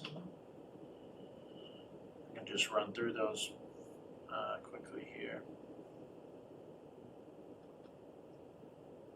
So for personnel, fill the vacancy of the land use clerk, that's been completed. Activate the health and human services team leader position, that's been completed. Fill the vacancy of the council on aging director, completed. Fill the expected vacancy of the chief of police, we talked about that tonight, so that's initiated. And we're negotiating the union contracts currently. For communication goals, submitting two town administrator columns to the Cricket each month, that is happening. It didn't happen in this last month because of the end of year Cricket process, schedule. Develop a web page that tracks progress of efforts approved by town meeting, mostly focused on capital projects. We haven't gotten into that yet, so we'll be getting into that probably post-town meeting. On budget, finances, and policies, all of these are ongoing. So 5-year financial forecast for the town, 5-year capital plan, developing, promoting a balanced operational budget, making recommendations for development of a new short-term rental bylaw. One article this year will be changing the definition. That was the discussion we had a few months back for the upcoming town meeting. We're just gonna keep it simple, change the definition, and then revisit, probably with the planning board, what a short-term rental bylaw might look like. Because some of that will be zoning related. Infrastructure, all of these are ongoing as well. So developing a strategy to pursue a backup funding source for the Central Street Culvert project. We're pursuing backup funding through town meeting as well as applying for an MVP regional action grant. Support the facility planning committee to develop current and long-term plans. Directly support, promote, and advance efforts regarding the new senior center. That is a daily occurrence. Prioritize climate change preparedness study for Ocean Street, where hopefully be, as we talked about earlier, we'll be having our first public forum in the spring. And then PFAS, construction funding, so that's as well another capital item for the upcoming town meeting. John, any questions? It's a long list. Got something going on with all, but one thing with the terminology, I think you ought to probably define. In progress is for projects that at some point there's an end date and then it disappears. Ongoing means it's in your life forever, Yes. okay? Right. And for some of these, like under budget, 2 and 3 are in progress. At some point, 2 and 3 are gonna end, and then they kind of For disappear. this year, yeah. Yeah, but 1 and 4, they're ongoing. And then in infrastructure, 1 is kind of in progress, because that will go away when that's been identified. And the same with 3, 4, and 5. I think they have endpoints. Yeah. Number I'm not 2. sure about 3. Fair enough. So you might make that distinction in future ones, Sure. but otherwise, I think that you've got a lot of balls in the air here. Mm-hmm. And Glad you said that.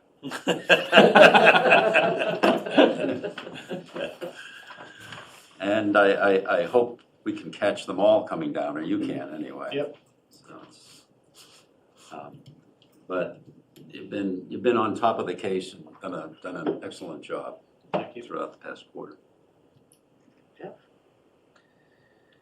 Yeah, I think you've done a great job so far. I appreciate all your work, and you got a real list going there, but I think you can handle it, so. Thank you.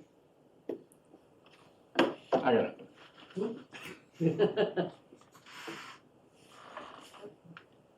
Let me save me for last, okay. Ready? No. Well, sometimes I go first. No, excellent job, you know, you're deep into it now, I think when we talked 3 months ago, whatever, you were, had transitioned extremely well, but there was still a lot you had to learn about, so I think you did that really well. The last time we talked, I agree with John, regarding the goals, you're deep into this stuff and not enough that you should put some timelines here. If for no other reason, it's something you should communicate to your team so they understand there are timelines and deadlines, and it helps things move faster if you have a date on there.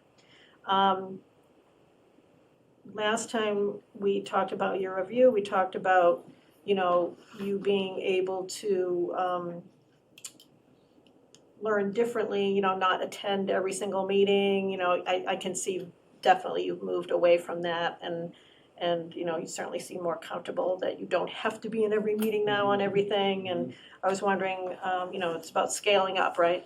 So how do you feel that's going, and do you feel you still need to delegate a little more in some areas, or are you feeling, more comfortable with that?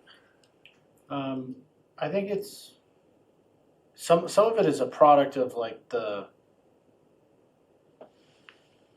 what we're into at the moment. Throughout the year, the focus changes month by month. Right. Right now we're so heavily involved in budget and town meeting preparation and those types of things that I don't have the bandwidth. Even if I wanted to be in those meetings, I couldn't be. Once we get through town meeting, we already have mapped out the next 3 months where we're going to be looking at some of these larger projects or policies and procedures where I'm going to have to delegate a lot of those things as well. So I think it's going well. But sometimes in this, you kind of got to get through the whole 1 year cycle to really see how you might make changes, moving forward.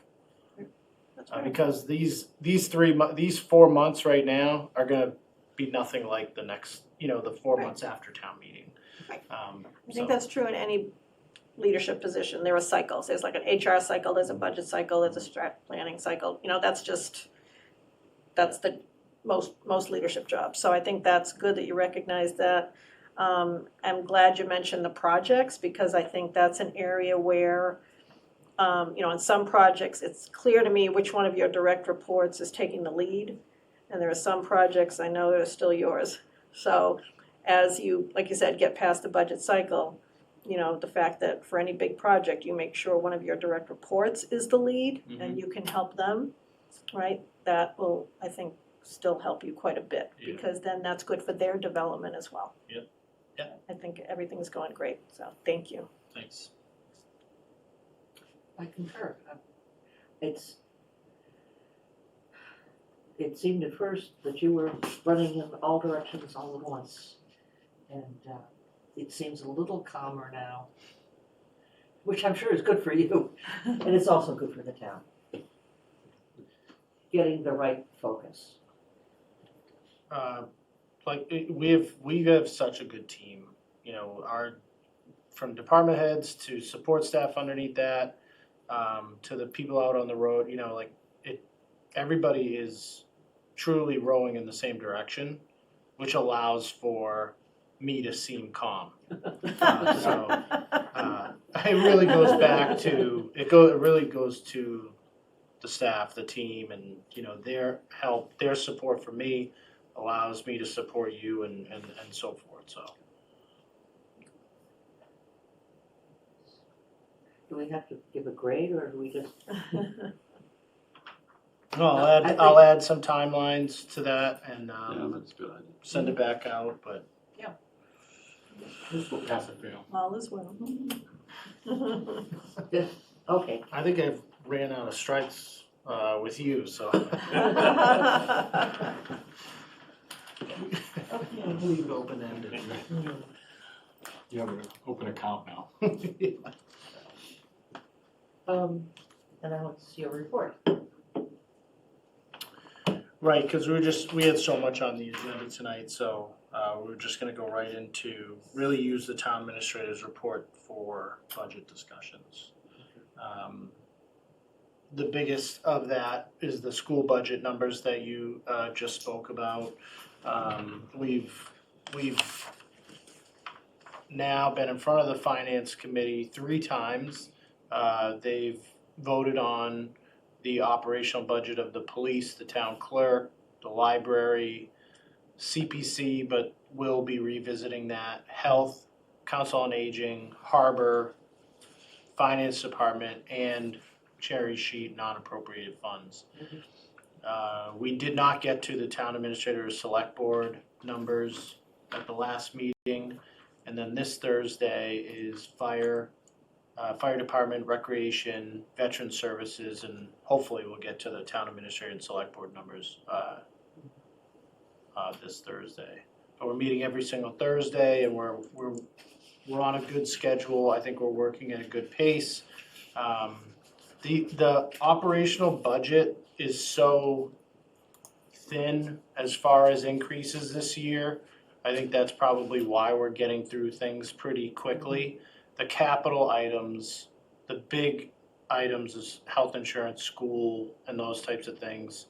Those will be lengthy discussions once we get into early March. As far as town meeting articles go, we have all of our standard articles. We'll have some prior year bills. Andrew and I are working together on a draft warrant to share with you at our next, probably have that in the packet for you for the next meeting. As I showed you that schedule a while back, articles are required to be submitted to the select board 60 days in advance of town meeting, which is the last day of February. Our next meeting is the 17th, so that's why the planning board will be coming to us with their articles, and then we will have send them right back so that they can start to notice their 2-week notice period for their hearing, and then have their recommendations included in the finance committee report, which is due at the end of March. So we have that short-term rental definition article, and then Mr. Glovsky is here as well. Before we get into CPC, which will be a lengthy discussion, I would like to give him the opportunity to talk to you about the article that he's requesting, which is a surplus of town property that abuts his property. My wife's property. His wife's property. Chuck and I have, this actually came in June, I think. I think you had some discussion with Greg prior to Yes. me, but we've met on site, we've talked about it, and as far as DPW and I are concerned, we're good with the request as long as the town retains access rights to the property. So with that. I can explain a little bit. Good evening, I'm Mark Levsky, and I happen to be married to the property owner. And she acquired 1 Elm Street, which was the original home of the Cricket Press, that small little building on the right as you go down Elm Street.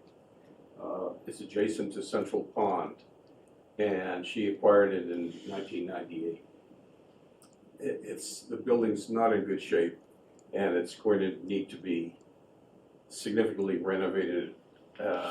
And in anticipation of that, we were looking at the property to try to determine how best to improve it. I took a look at the title and realized this is a very unusual mess that was created in 1906. And I can do this very quickly, I think. These plans were prepared in 1923. Maybe I should pass them. Because we know that to do that. The plans were prepared in 1923 to enable the formalization of an agreement between the town and the owner of the property. In 1906, the town of Manchester filled in a small portion of what was formerly Central Pond, which is adjacent to this property, and built a retaining wall. When the property was filled, it was contemplated that there was going to be a boundary line agreement essentially between the town and the property owner, whereby the curved line that you see, which represents the old shoreline, was going to be replaced by a straight line. That straight line is actually reflected on the assessor's maps in town. So the assessor's office in the town is assumed, and everyone's assumed, that that conveyance occurred. It never did happen, however.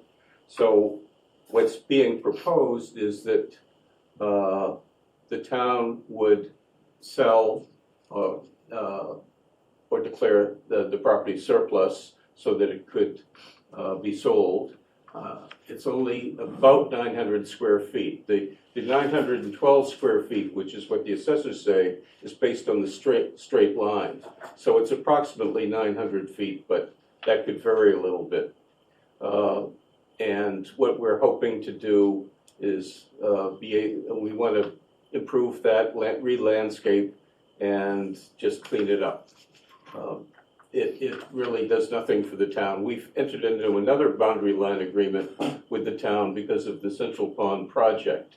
So all along 1 Elm and 5 Elm, which is the Mariposa barn, that back lot line was agreed upon between the town and my wife last year in anticipation of the town's Central Pond project. So this is somewhat related to that. So you're looking to go all the way to the retaining wall, or you're just looking for the portion between the dotted and the straight line? To go to the retaining wall.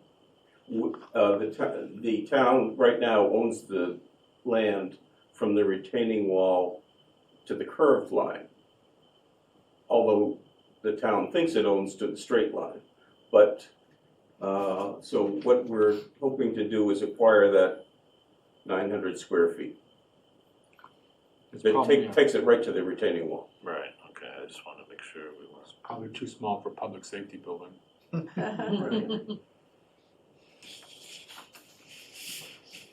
It's a piece of property that probably can't be used for anything. And so it's going to come off, it's going to go onto the tax, so it's going to make us records. So it'll generate a little income for the town, in addition to whatever the property is sold for. And it will enable renovations or reconstruction And re-landscaping, cleaning it up. It's just been a mess. So the public procurement program, it has to be advertised, right? Well, I think you need to talk to whoever the town council is. That we don't know yet. Will deal with this issue, because there are exceptions in 30B relating to low-value real estate. And so, yes, you have to declare it surplus property. It's unclear what the next step is, and hopefully Koppelman and Page or the co-counsel can assist in that regard. So has there been a value established for this piece of land, or is this all part of the process? The town has it assessed for about $800. I'm going 900 just to have it. Okay. So what we need to do is have an article on the warrant declaring that land surplus? Authorizing, Yes. the town to dispose of the property. But we have to have some kind of value. Yeah, $800. I don't know, that'll double check, with legal, if the select board's open to, including this on the warrant, I'll check with legal as to whether we need an appraised amount, prior to town meeting, or if we can use the assessed amount. We need to know that, because the first thing people are gonna ask is, what is this property worth Mhm. at town meeting? So we have to have some kind of answer for that. Yeah, And how you got there. Right. and I'm assuming our town assessor could come up with a relevant value for it, but I just don't know if legally we're required to have an official appraisal prior to town meeting. Waterfront property. Yeah. And the other thing is, that as you heard, Tony told you that we've agreed with Chuck Dam that whatever he wants to do with respect to easement over it is fine. So the town is going to dispose of the property, but still have the same benefit as it had before it disposed of the property, to the extent it needs to access the retaining wall or central pond. The town will have an easement over it. Okay, Assuming that- so let me ask this question, who's gonna be responsible for the retaining wall after this? We are still? The town will own the Yeah, retaining The wall. retaining wall stays, the land that we're surplusing is inside the retaining wall to that curved line. So it's still our retaining wall.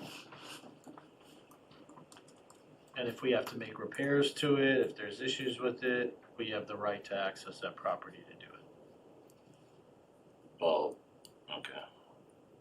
Cause we've run into this problem before, On the so, other side, On the other right, on the other side, and we don't own that retaining wall. I've heard mixed There's- Well, opinions. there's There's a questions question there, right? If we probably do, but due to adverse possession, we probably don't anymore. Right. I've heard mixed opinions on that. Just in hopes of getting home sometime. So, what we need is I would think, probably a citizen petition, although we could adopt it.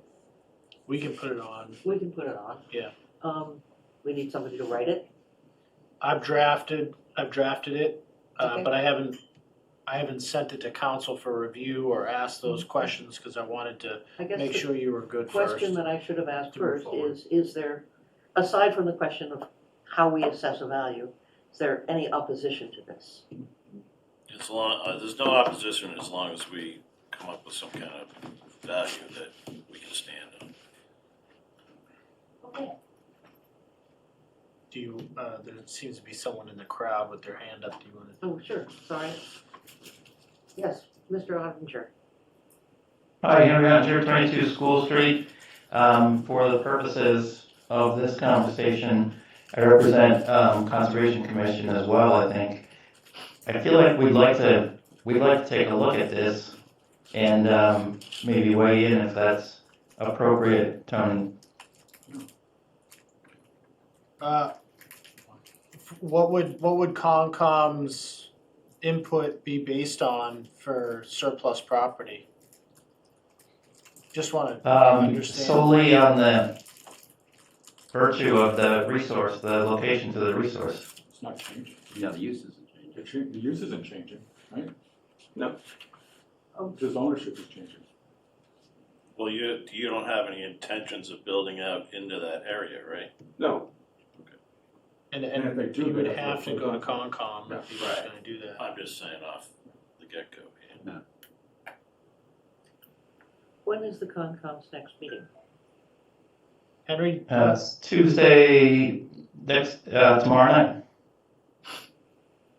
I'd be happy to meet somebody from the Concom to do a site visit if they want to before tomorrow night. Well, They probably can't consider it because of the Fine. agenda, probably. Right. They can't change their agenda at this point. But, I think yes, there's I a think, scope issue though. Like, what does this have to do with I the mean, sale? If Concom's, I'd be happy to take Concom's input on this, but I don't think that their jurisdiction is affected at all by Right. by us I guess I was surplusing gonna say, property. if the sale goes through and Mr. Glovsky decides he wants to do something with that piece of land, then it would go Yes. through Concom, Which right? prematurely- But right now, this is just a transition of ownership. The project at One Elm will have to go to the Concom Anyway. ultimately. Okay. But nothing is gonna really change on this piece of property, other than perhaps some landscaping. Yeah. And it's, as you know, elevated above Central Pond, Yeah. and it's separated by the retaining wall. It's not wet, but it is within 100 feet. So at Yeah. that point, you'd have to make the application. Yes, Right, now all those improvements would be subject to the approval of the Concom. right. so, basically, the Concom couldn't act on this after it would be too late for us to have it on the warrant. Hey, I don't know what they would act on, but if they have opinion on the matter and wanna provide it to us before we close the warrant at the end of the month, happy to take that on, but Even if we close the warrant, we can have an opinion from them. yeah, we can open it and, On the floor. yep, Yep. yep. Okay, I think even with the comment, the board is content to have this put in front of the town. Alright, so I'll get answers to those questions now. Okay, great, thank you. Thank you for Thank your you. patience. Thank you. Yeah. Well, this was a very interesting experience. Gotta try Why, it you every have a other low week. threshold of interest. Good night. Good night. Thank you. Okay. Alright, so I will move to CPC. I know Jack and Andrea are on the call as well.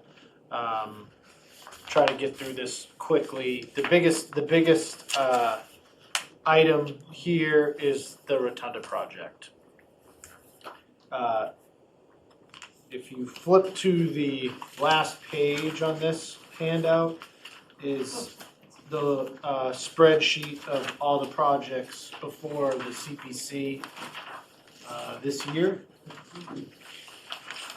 They have, their total expected funds for FY '27 is $564,000. Can we get this electronically? Sure, yes.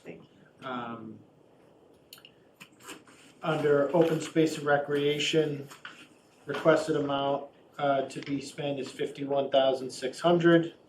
Under community housing, $200,000. Under historic preservation, $70,100.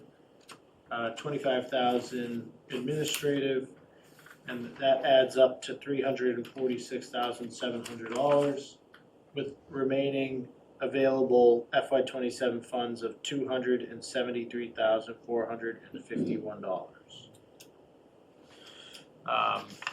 We went through a alternative analysis financial process on the Rotunda. And in this packet, what you have here is, if you go to page, the beginning of it just gives you background on the Rotunda, but if you go to page 6, I realize the numbers are kind of cut off there. We need,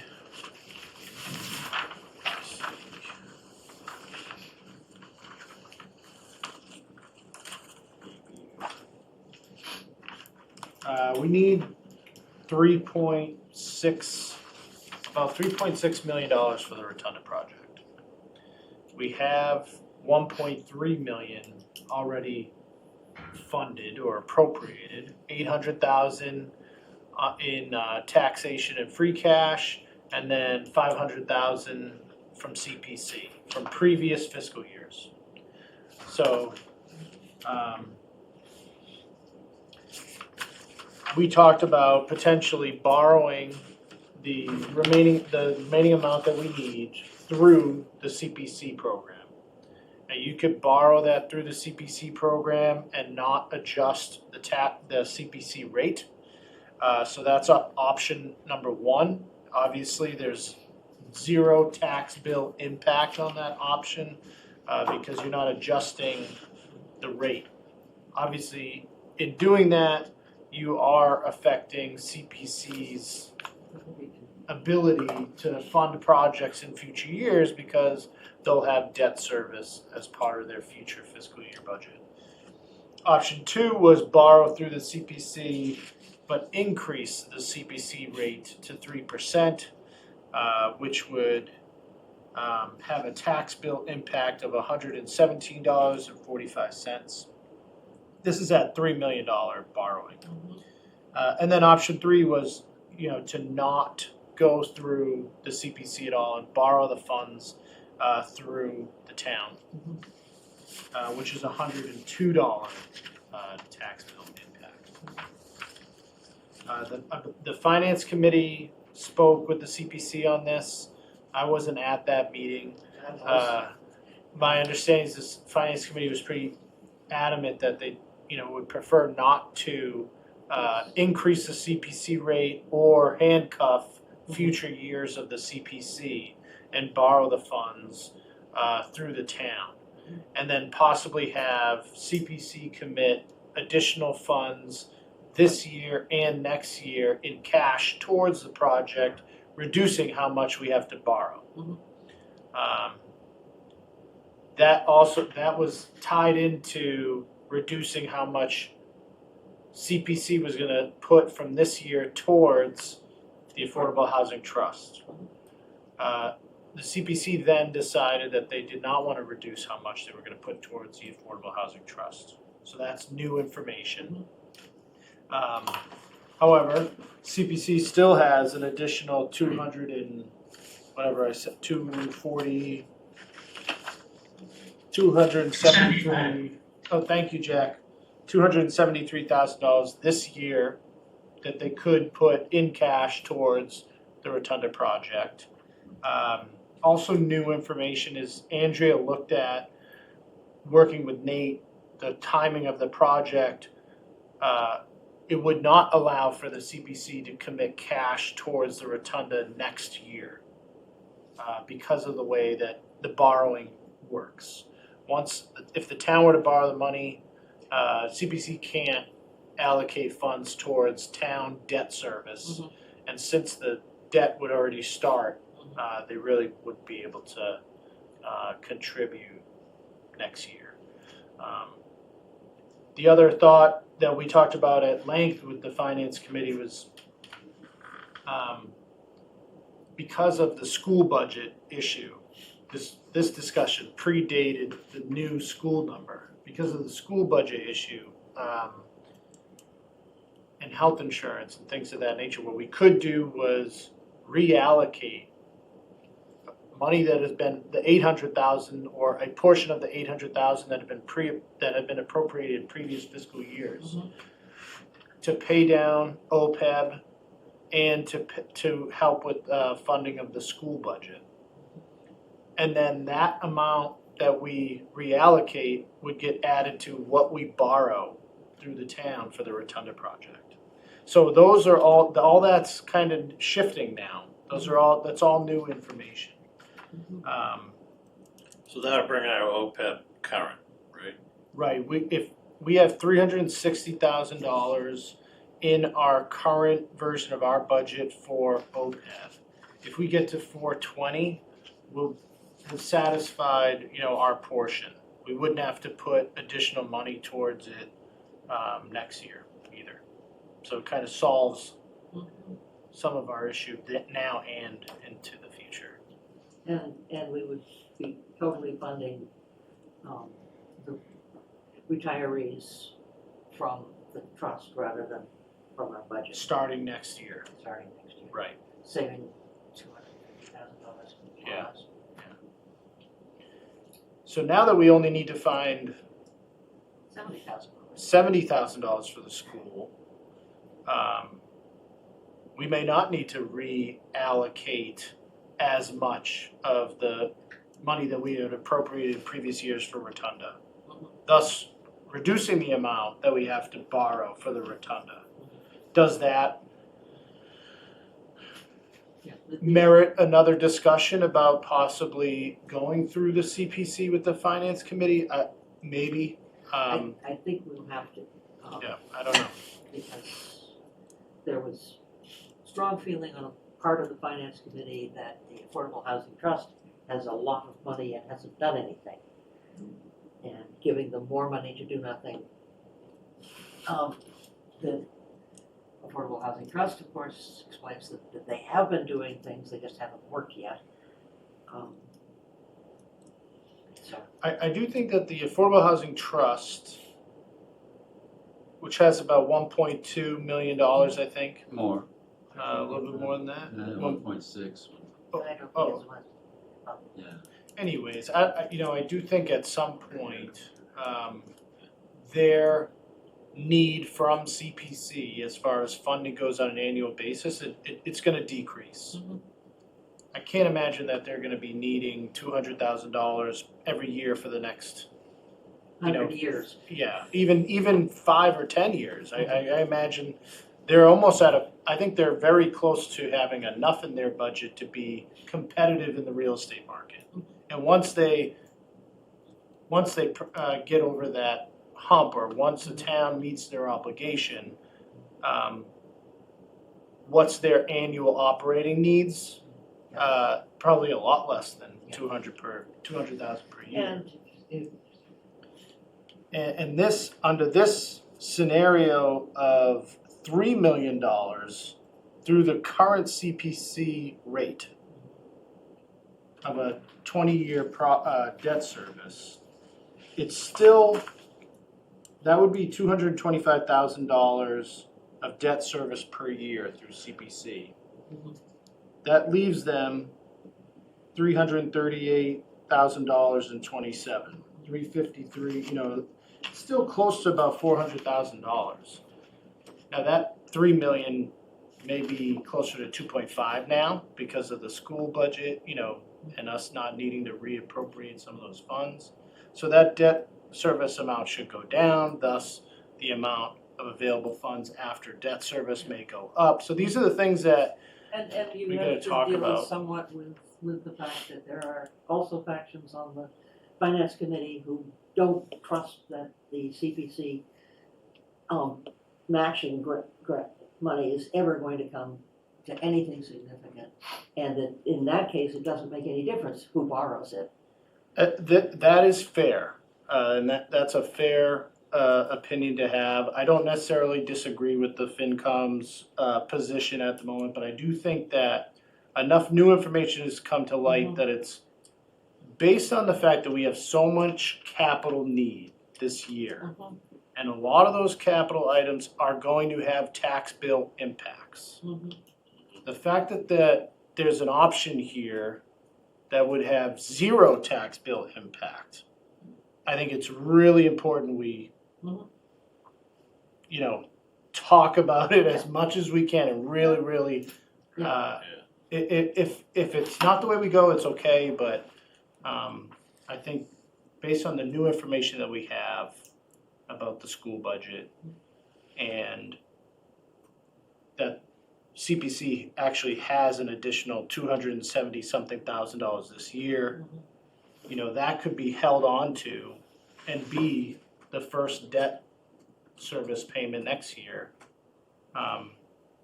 Those are just, there's just a lot at stake, I think And it's there are worth. lots of, all the pieces are moving. Yeah. Well, I was at the finance meeting that you were at, and there were opinions there with regard to whether it would really be feasible to have the CPC borrow money. Because what is that being backed by? They do not have the ability to tax per se. On the other hand, there was a fairly authoritative opinion that if CPC has a debt, we cannot get rid of the CPC until the debt is paid off. No, that eventually the town is going to be on the hook for that. Well, you could get rid of CPC, but you're gonna be on the hook for it until that debt is paid off. There was some So- discussion about that, whether a lender would say, okay, or, and I mean, see through that or not. I don't think, yeah, I think we should just keep talking about it. It's, I I'm not agree with, necessarily against borrowing it outside of CPC. it's just something more that becomes more visible to the taxpayer as, oh, this is something else we're borrowing. Well, but And I think to Tony's point, if we can keep it within the CPC this year, it's a way of controlling, then it doesn't costs become a so little bit, visible. you know. The amount of money that we're borrowing, the town is borrowing, is less, Yeah, even though the CPC is a borrower. But I wanna be cautious about how much we handcuff future years of CPC ability. But I do think that the demand for the Affordable Housing Trust is gonna decrease, and that's $200,000 a year for the last, I think, four or 5 years they've been, What, if they're up to over $1 million, it's been even longer. It's been 10 years, right? No, it's gonna be more than that. Yeah, it's gotta be more than that. What are they at? Oh, 10 years would be $2 million, never mind. Yeah. I was a history major. What was it, two? Um, Oh, two. Yeah. Okay. They're at 1.6. So I'm looking at this, 326,000. But it really depends upon the kinds of deals they try to do. I mean, if you're buying a property, yeah, that's been up. If you're trying to do a deal with some sort of developer, that number could be anything. I don't know. I did look at,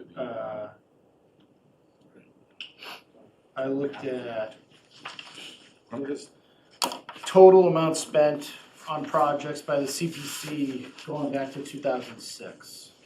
So in 2006, it was about $127,000. 2007, about $200,000. 2008, 110. 2009, 207. And it kind of stayed around this $200,000 to $300,000 per year through 2014. and that's probably when the Affordable Housing Trust started taking. Then in 2015, it jumped up to 800,000 spent, 700,000 spent in 16, 575 in 17, 308 and 445 in 18 and 19.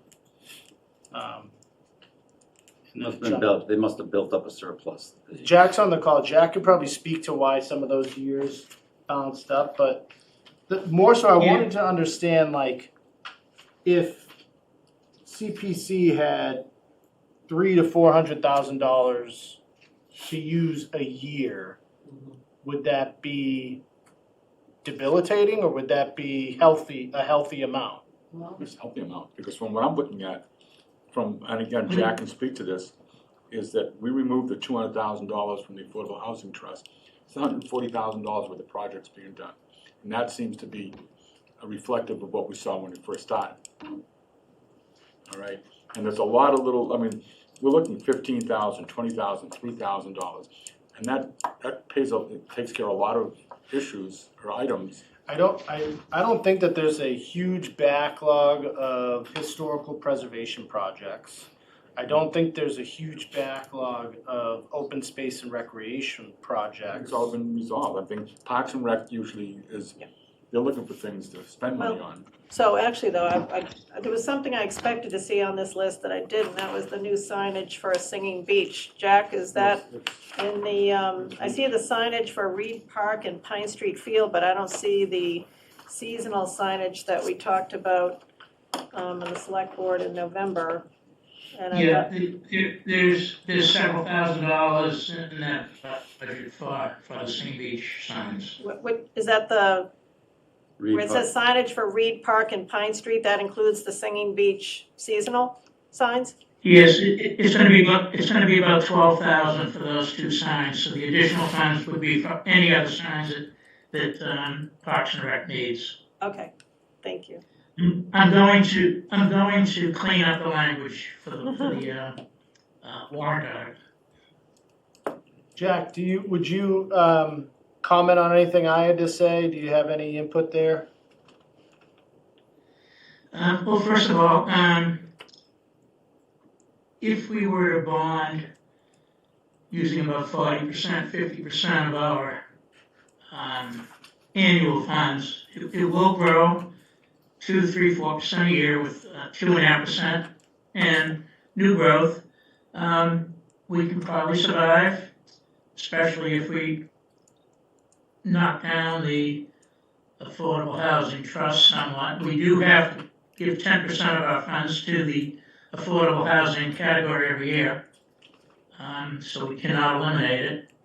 I will say that I went back to the CPC last week after the Finance Committee had told us that they were only gonna support $60,000 of that, and I was ready to reduce it. And the CPC voted by a vote of 7-1 to keep our recommendation at $200,000 for this year. So we will not be reducing the Affordable Housing Trust recommendation going to town meeting. And you still have $273,000 available after that. That's correct. It's actually just the item number 6 of the open space, $2,500 has been pulled till next year, so it's $275 now. So that 275 could either be appropriated in cash for Rotunda if we wanted to go down that road, and then it would reduce the amount that we borrow.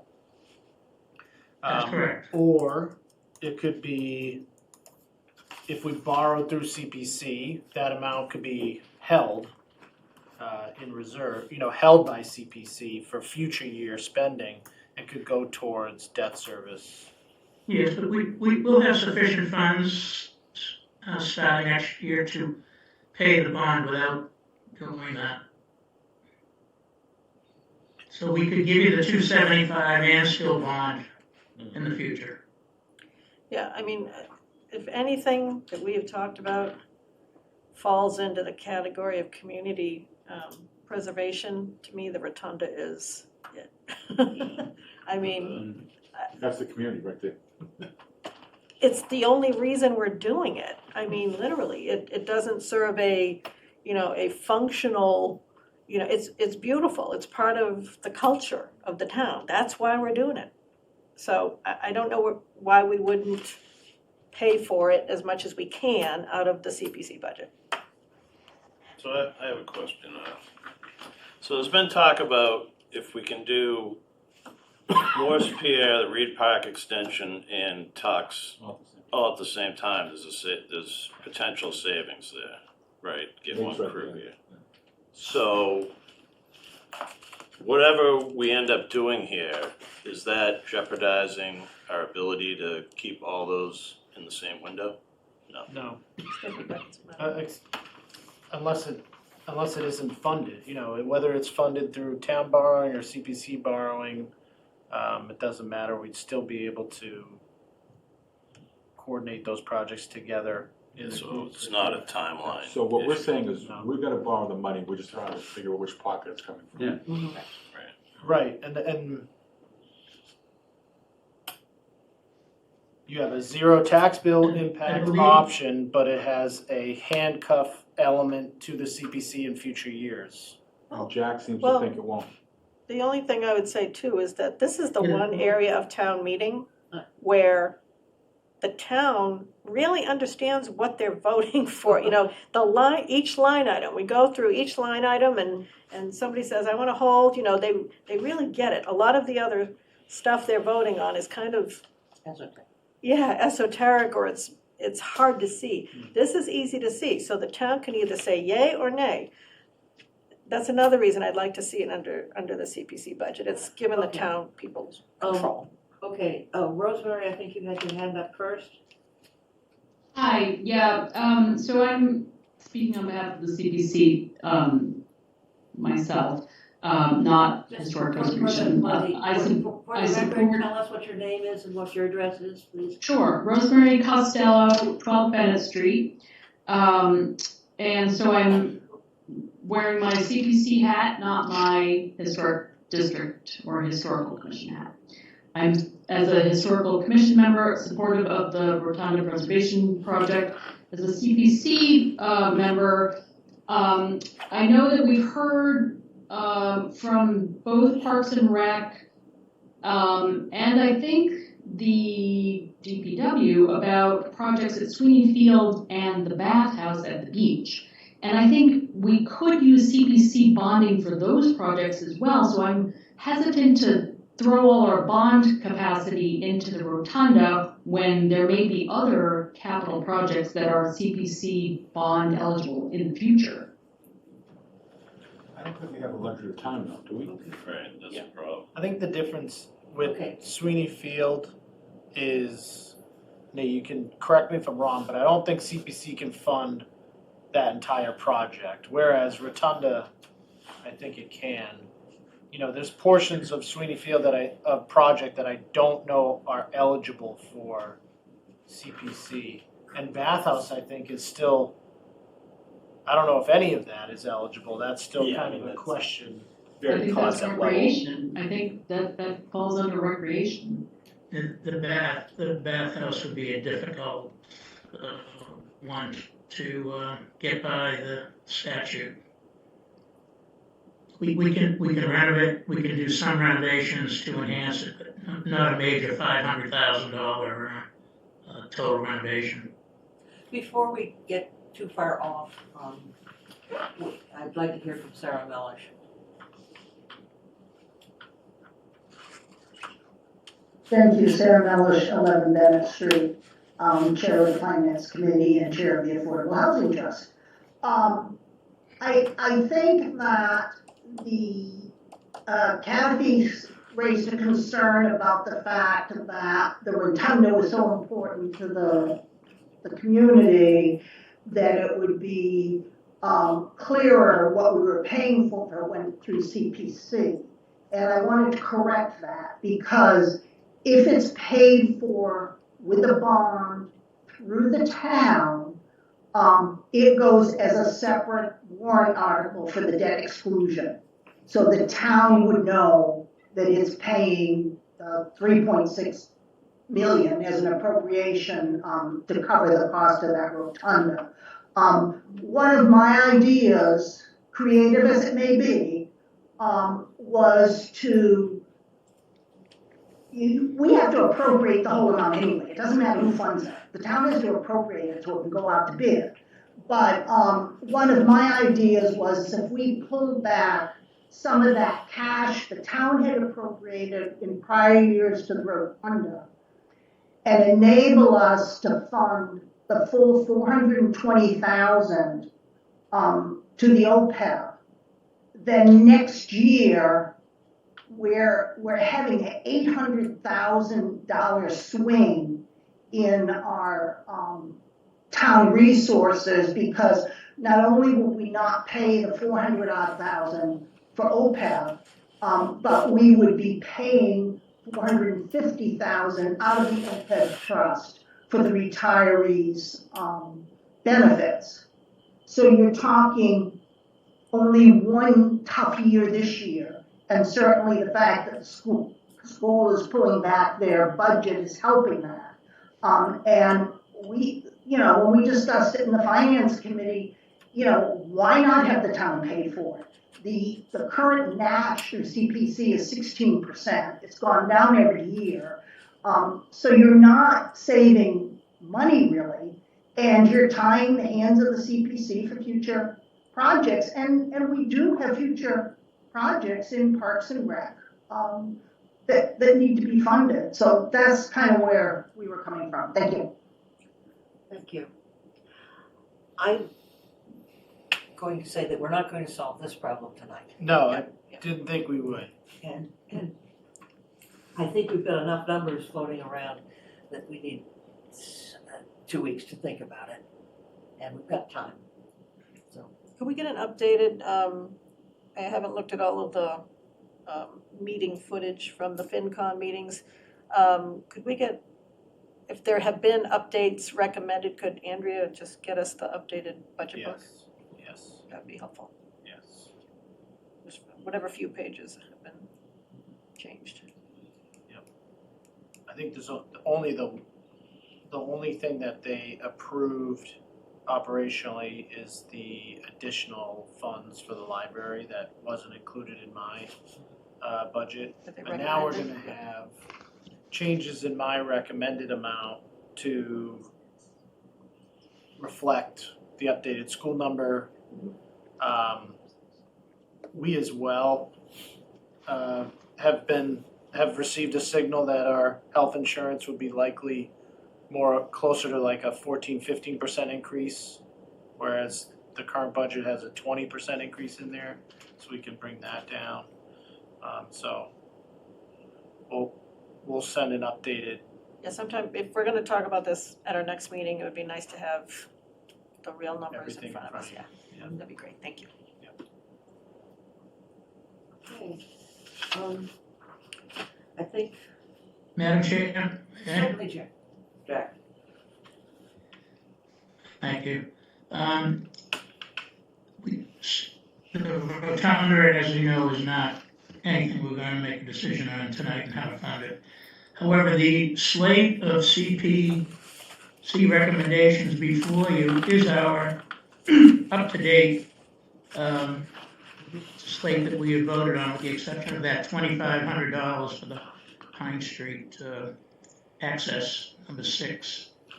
I'm not sure if everybody has that on 6, but Yes. on the open space. Okay. So I'm wondering if the select board is ready to vote to approve their support for the CPC at this point, at town meeting.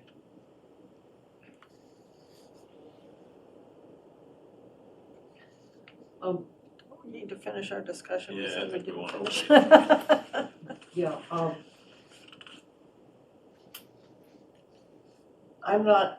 I would like not to go to the town meeting with different recommendations from the finance committee. So this is something that we need to hash I out. agree. That was exactly why I brought it back to my committee, thinking that maybe the committee would agree with the finance committee, but the CPC did not.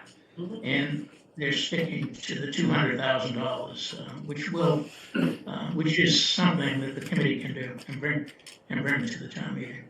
So the CPC has to go back on the finance committee agenda in one of these Thursdays.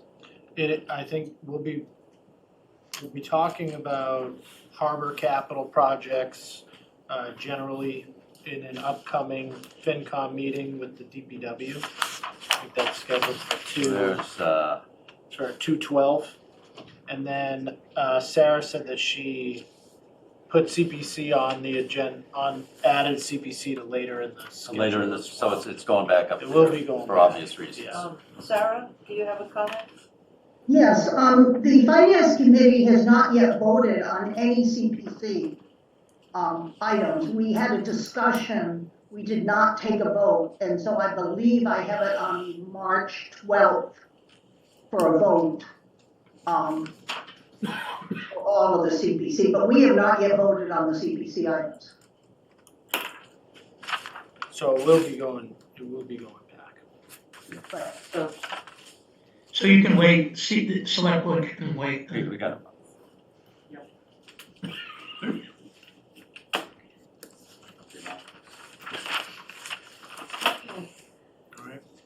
No, that's a mess, but we're not gonna get any further 9:15. Yeah. No, I mean, I think it's a constant mess. It's a constant mess, but things are going in a good direction. You know, we're flushing out as much information as we can, analyzing all these different options, we're getting improved numbers. You know, we had kind of a plan, now numbers have changed for the better. It allows us to think differently, so it's all positive stuff, and, you know, the finance committee is really moving along in their process, so I'm happy where we are. We have a lot more work to do, but I'm happy where we are currently. We're going in the right direction. Yes. Yeah. In that case, unless there are more things on your report, we should going into executive session pursuant to general laws, chapter 30A, section 20A6, to consider the purchase, exchange, lease, or value of real estate property at the Masonic Hall, 10 Church Street, and the chair declares that an open meeting may have detrimental effect on the negotiating position of the public body. Is there a second? And not to return to open Not to session. return to open session. Second. Okay, Jeff, Yes. Brian? Yes. Kathy? Yes. And yes? John, yes. Excellent. So, we are going into executive session. We can release the unfortunate person from 1623 and close the recording. Yes, thank you. Thank you. Mhm.